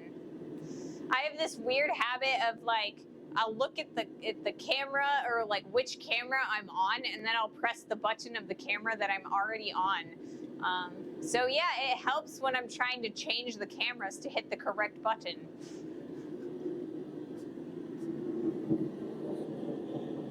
So yeah, we are getting really, really close to the point where we have two identical reins or sets of reins drawn for our tongs, which means that very shortly we will be able to start putting the jaws and the boss into the tongs. So they're going to start looking a little bit more like a thing and less like giant spikes of metal. Dr. Sci-Fi, thank you so much for the follow and welcome to the community. What do they say? As soon as you do it right, it suddenly works, right? Yep, that is exactly how it works. If I do the right thing, I can expect the correct results. But if I do, the wrong thing and expect the right results, or, different results that I know I'm gonna get, Always like seeing makers in their workspaces. Yeah, it has been so much fun getting to know you guys throughout the community and sharing my blacksmithing with all of you. It's kind of not something that I really thought about before. I've done blacksmithing for quite a few years, and I never really thought that it would be a thing that I could share on Twitch. And then I just decided to do it one day, and, people came, and they've been watching me, and we have been, talking and creating community. It's great. It does sound better in German. Who mocked man's Richt Gets? I bet you I butchered that. Some of those vowels might have, worked right, and a lot of them probably didn't. But yes. Let me try that again. Cum mocked mans richtig Gent.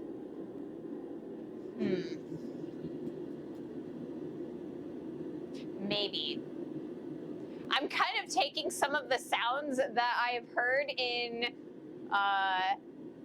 on television programs and movies that included German speakers, and I'm trying to incorporate the sounds that I hear into my pronunciation, but it's probably terrible and very American accenty. Close, not close at all.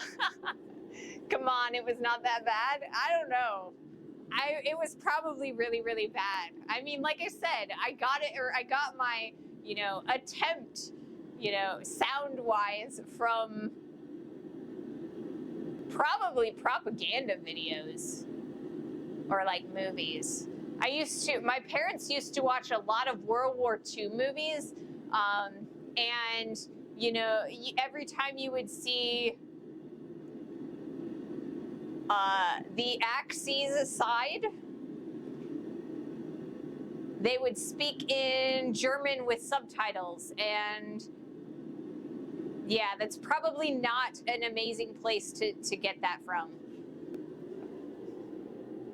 It was really bad, but whatever. Okay, I'm gonna believe you. I don't expect to be able to pronounce German correctly. So I apologize for butchering your language. I will try not to in the future. I learned fluent German because of Minecraft. It's not mine. Oh, okay. Yeah, I've heard that there are entire communities on Discord where people are like learning languages through gaming. I saw a documentary on that on YouTube the other day, and I was like, wow, that would be such a great way to learn a language, because then, like, the worst part about learning a language from a school when you're in, it's a foreign language, is that there's no one to immerse yourself and speak it with except for the people in your class. So it makes it so much harder to learn a language. I feel like speaking it actively with another person or another group of people makes it so much easier to learn. Let me try to transcribe. Kaum musht moons richtig gates. That was probably worse. I'm sorry. Maybe I should just, like, I'll try some Duolingo or something. Okay, kind of close, kind of. Okay. I will believe you. All right, I am gonna go and move the camera real fast so we can get back to the press.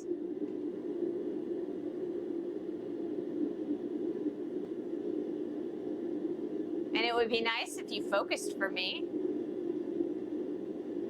Thank you. Awesome.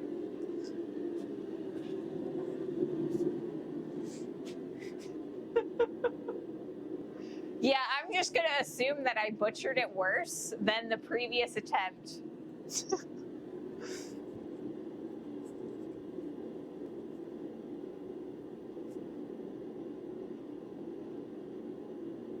AU in German pronounces like OW in English. Ow. Okay. Interesting. Cow. Awesome. All right, so maybe eventually, after about 20 years, I might be able to, figure things out. But it might take me 20 years.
Over text extra hard. Story of my life. Yeah. So to be fair, I have a really weird English accent as well, because I come in and out of a Southern accent. I grew up in the Midwest, so I kind of have a Midwestern accent, but the first 3 years of my life, when I was learning how to pronounce letters and speak in general, I lived in Texas. So occasionally I will pull out the Texas drawl. And so my accent is a little bit odd, even for English.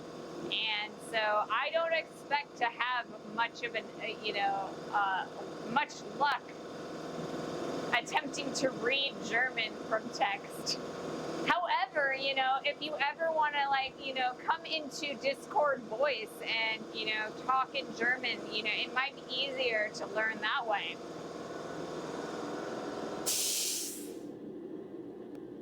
I can hardly hear these details in English. Yeah, it doesn't really come out as often, like when I'm just talking. Usually it comes out when I am tired, irritated, or like frustrated.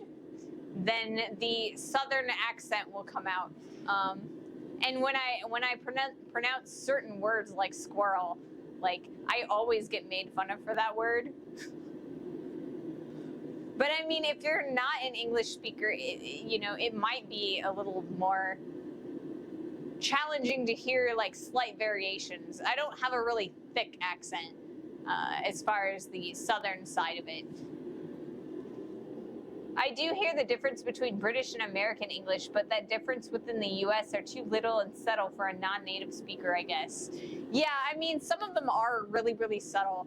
Like the difference between a Eastern US accent like New York and someone in like Michigan or Wisconsin, it's there, but it's kind of minute.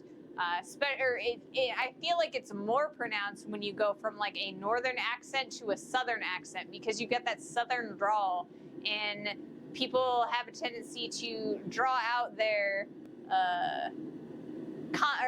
their vowels a bit further, and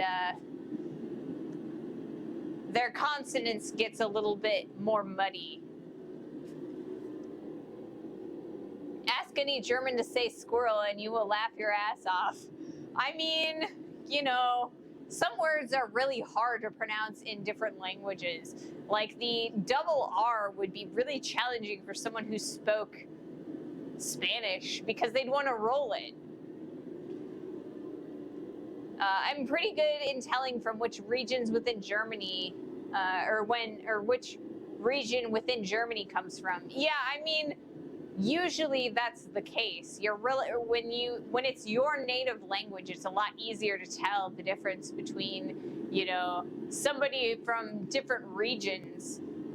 It's like I mean, I don't hear I hear variations within American English, but I hear less variation in English, or like Great Britain English. Ask any American to pronounce the German word for squirrel. Yeah.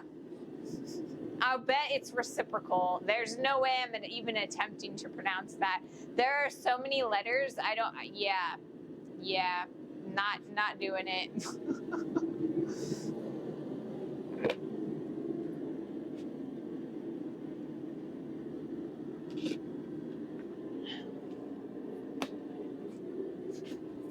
All right, we are at about 2.5 hours, so I think I'm gonna go for a little bit longer.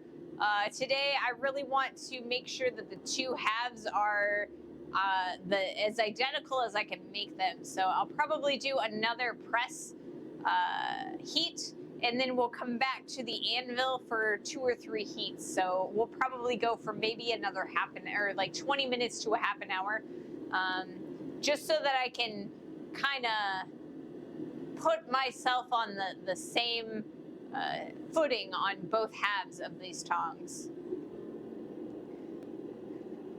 Or the infamous little check matchbox. Yeah. That's like supercalifragilisticexpialidocious.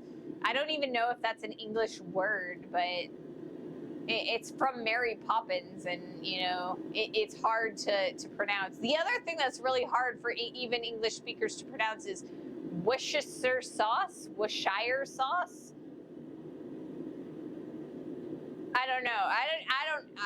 I cannot, you know, I can't even guess how to pronounce that properly.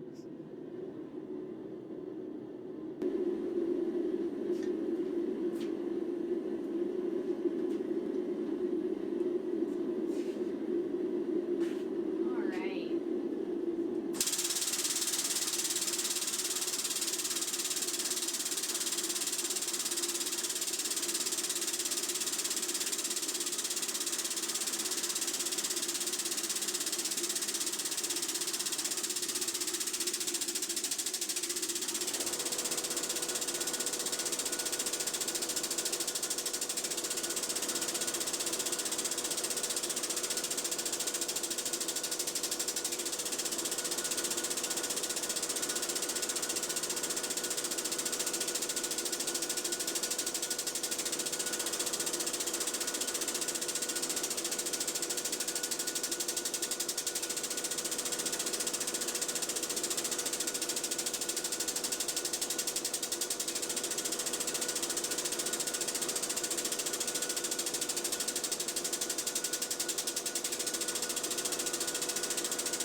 Worcestershire sauce. When you say sure instead of sire, it becomes Worcestershire sauce. Wash your sister sauce. Hey, Lone. How are you today? Welcome in. Yeah, it's like I have no idea how to pronounce that. Like, my grandma pronounced it completely different than, like, my friends all pronounced it. So I'm not even going to pretend I know how to pronounce it. It's just the W sauce.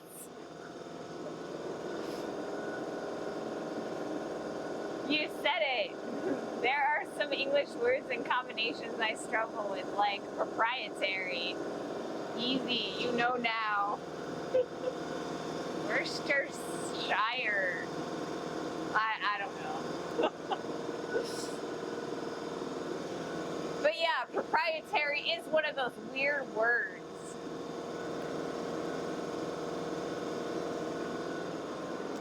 Really weird. You know, the word I can't pronounce that I should be able to pronounce is library. There is an R that I am missing in that word. I always pronounce it library, but it's library. And I mean, I'm an English or a native English speaker, and I just cannot say that word properly in, you know, normal conversational speed. I have to like really slow it down to add the R in that word.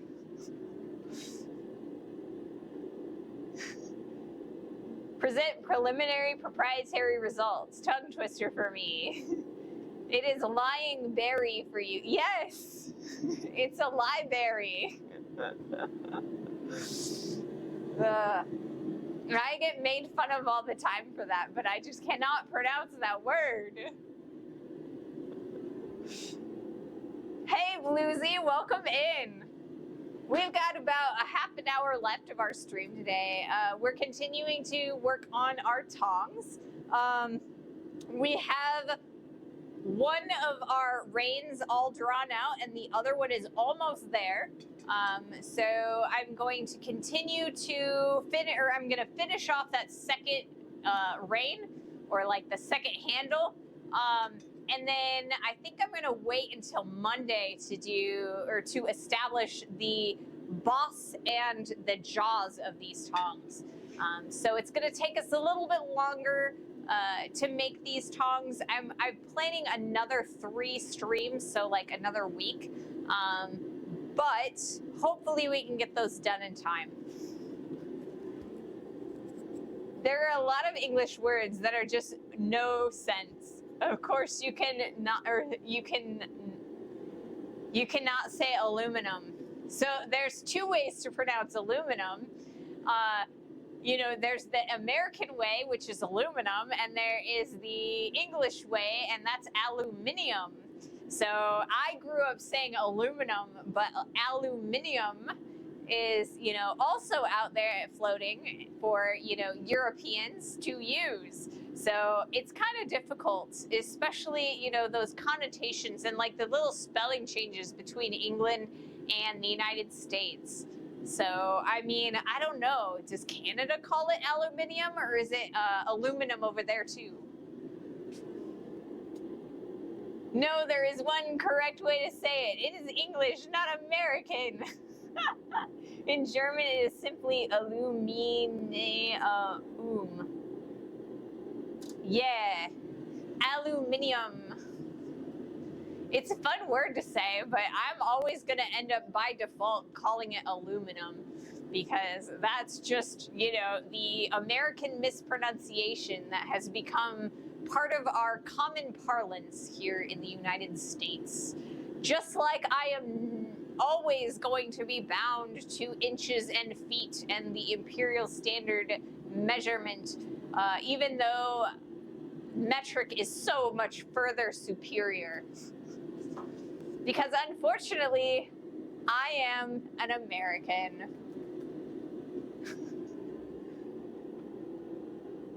By the book is aluminium. Yeah.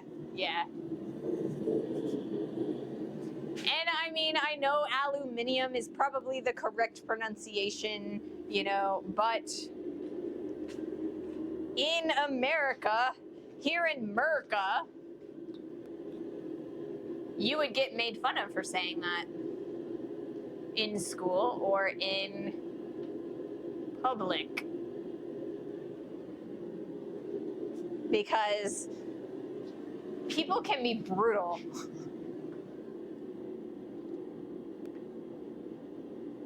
Actually, the US is metricified.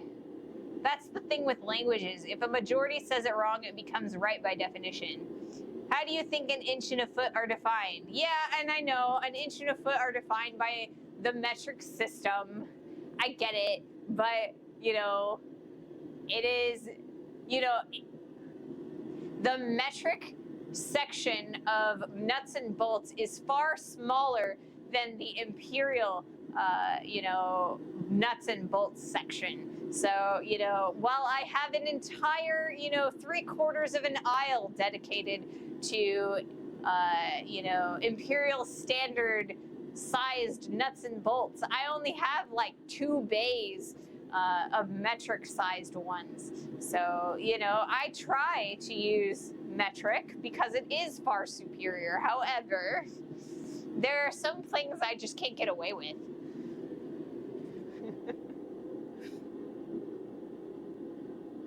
Sandwich, the majority says it the English way.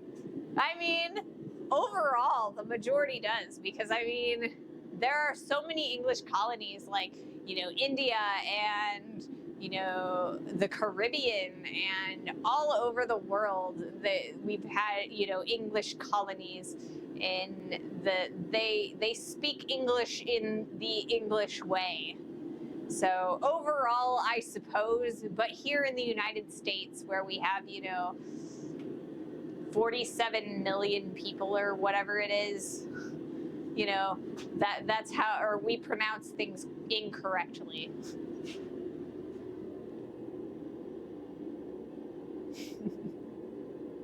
The US is tiny compared to the rest of the English-speaking world. It definitely is. And I mean, you know, we've got Canada, we've got, you know, Australia, New Zealand, Ireland, England, you know, all those.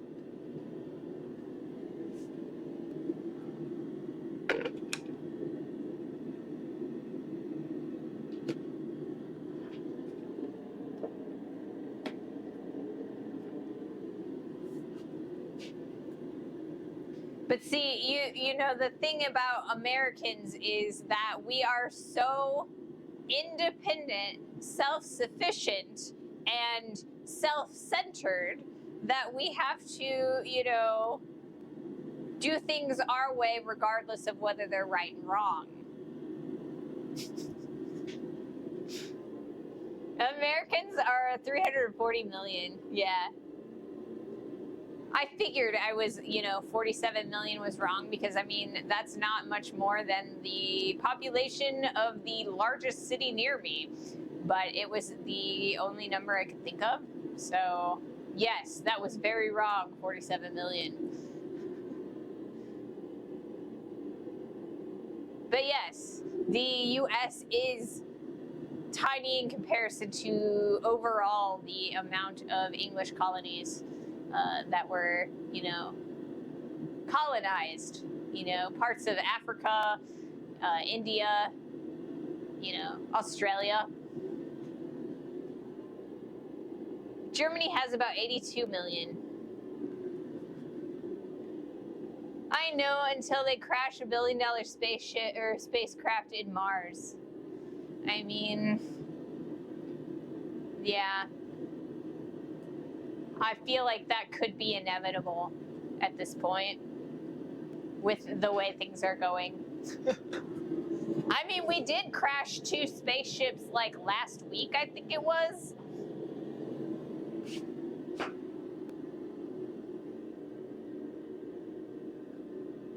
India alone has about 1 billion, yeah. The whole European Union has 449 million. Oh no, they did that already? Oh, did we crash a space shuttle on Mars?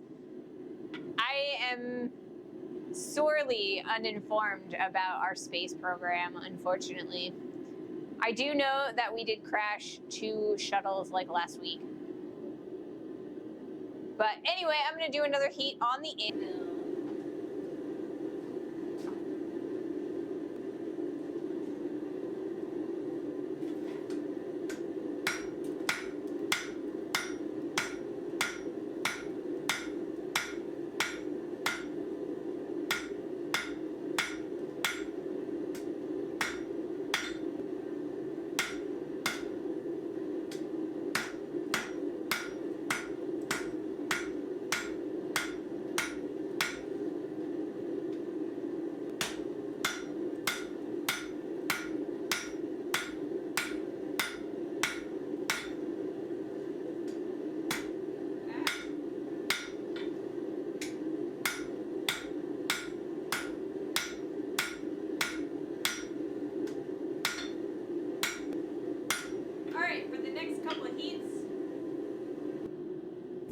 So for the next couple of heat, did I set myself on fire?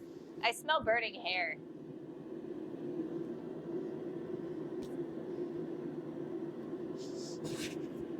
I think I'm all right. Overall, I do not see any burning. Anyway, right now I have flattened out all of the faceted surfaces, and for our next heat, what we're going to do is we are going to take down the corners.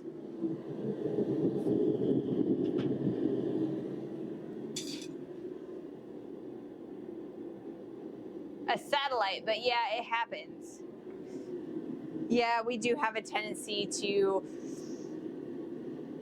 crash a lot of spacecraft.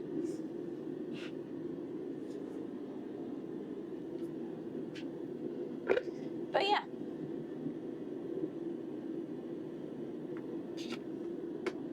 All right. I am gonna turn this on and then, or record this, and then I'm going to explain what we're going to do for our next heat. So for our next heat, we are going to take our hot piece and we are going to take down all of the corners and start rounding out our piece. This guy is already rounded out, but we need to do it for both sides of our tongs. And the reason that we want to round out the handles of our tongs is so that it's a lot more comfortable to hang on to them. The corners of the raw corners of steel are really uncomfortable, and they dig into your hands when you are holding your piece of steel tight. So we want to make them as comfortable as possible because we're going to be spending a lot of time hanging on to them.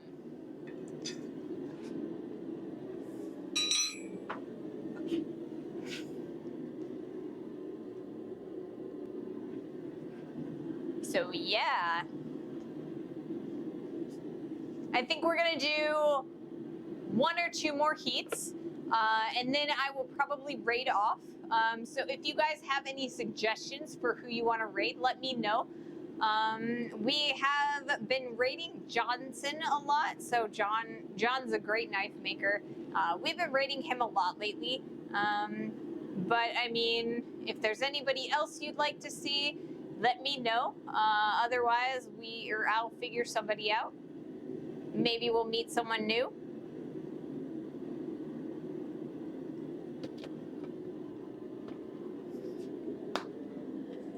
But we got a couple heats left. But I am going to have to stop streaming shortly because, you know, otherwise I'm going to need that bio break or the bathroom break. Bio, that's funny. Using gamer lingo on Twitch. How revolutionary. All right, we're going to do another heat real fast.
Is bio break gamer language over here? I also heard that term in a business context. I don't know. Like the first time I heard it, it was in World of Warcraft when someone had to use the restroom. They said they needed a bio break, which, I mean, it makes sense why they would use it. But I mean, you know, that is the context in which I learned the term from. But if I were to use it in my daily life outside, you know, touching grass, people would look at me weird unless they were gamers.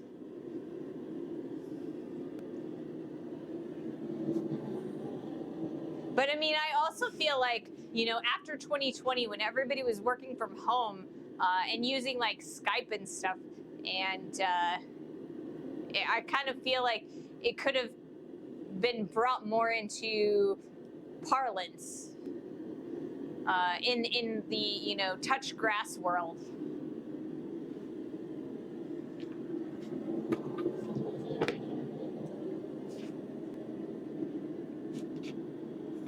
So for our next heat, we are going to focus on taking all of the facets off of our handles to round them out. So when you are rounding out hammers, or when you are rounding out stock from a square, you take down each of the corners, bringing your facet total from 4 to 8.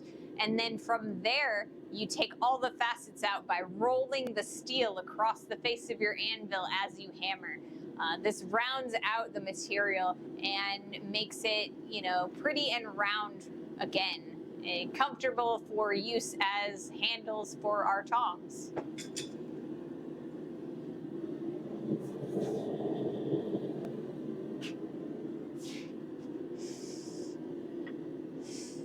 So on Monday, we will start establishing the jaws and boss. We're going to start making these, the necks of our tongs. And then from there, we are going to start hammering and flattening down the boss area, the area that our rivet sits, so that we can open and close our tongs. We will also have a chance of doing putting the V grooves into the jaws of our tongs. These are going to be universal tongs, so we don't want to have really wide open jaws. We want to keep them very close together with only a little tiny groove of 90 degrees so that we can hang on to the corners of material.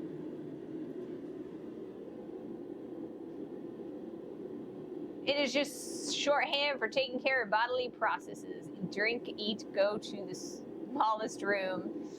Basic input and output, the computer scientists would say. Exactly. Bio break. Alrighty. So one more heat, guys. One more heat. We're gonna do this. We're gonna do this.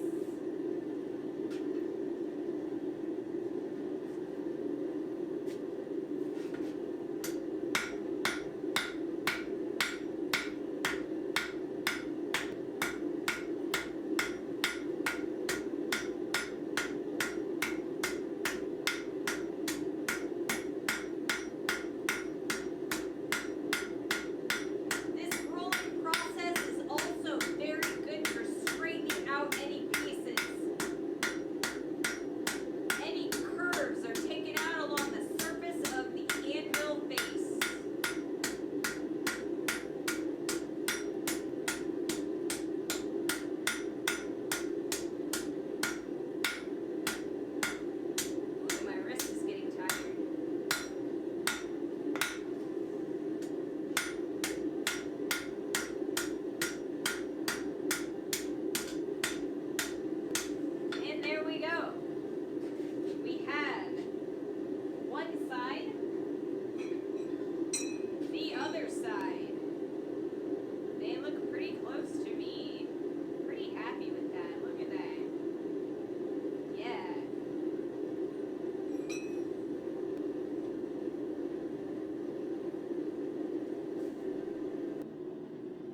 So thank you guys so much for joining me today. I have had a blast. I've learned so much from you guys, and I hope you've learned just as much.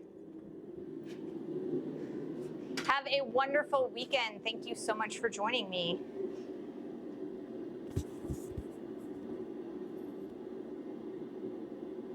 Red Maple Forge, lost your mic. Yeah, I have two different mics on both of my cameras. So yes, I did lose my mic temporarily. That should be solved by Monday. I've got an adapter coming through, so hopefully I'll be able to keep this lav mic on the whole time. So I'm really excited. Have a great weekend, everybody.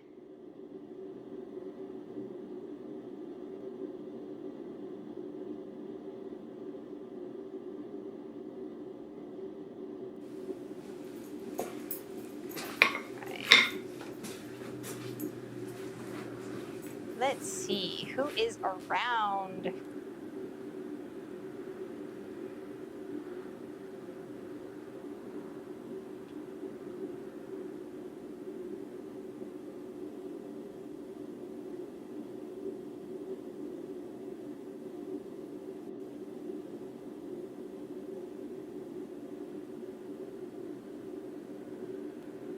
Who do we got?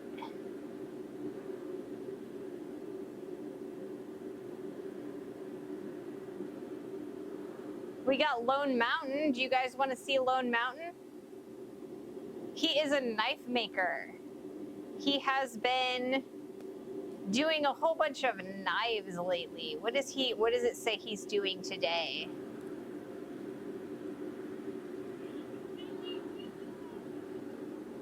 He is bladesmithing. Let's raid him today.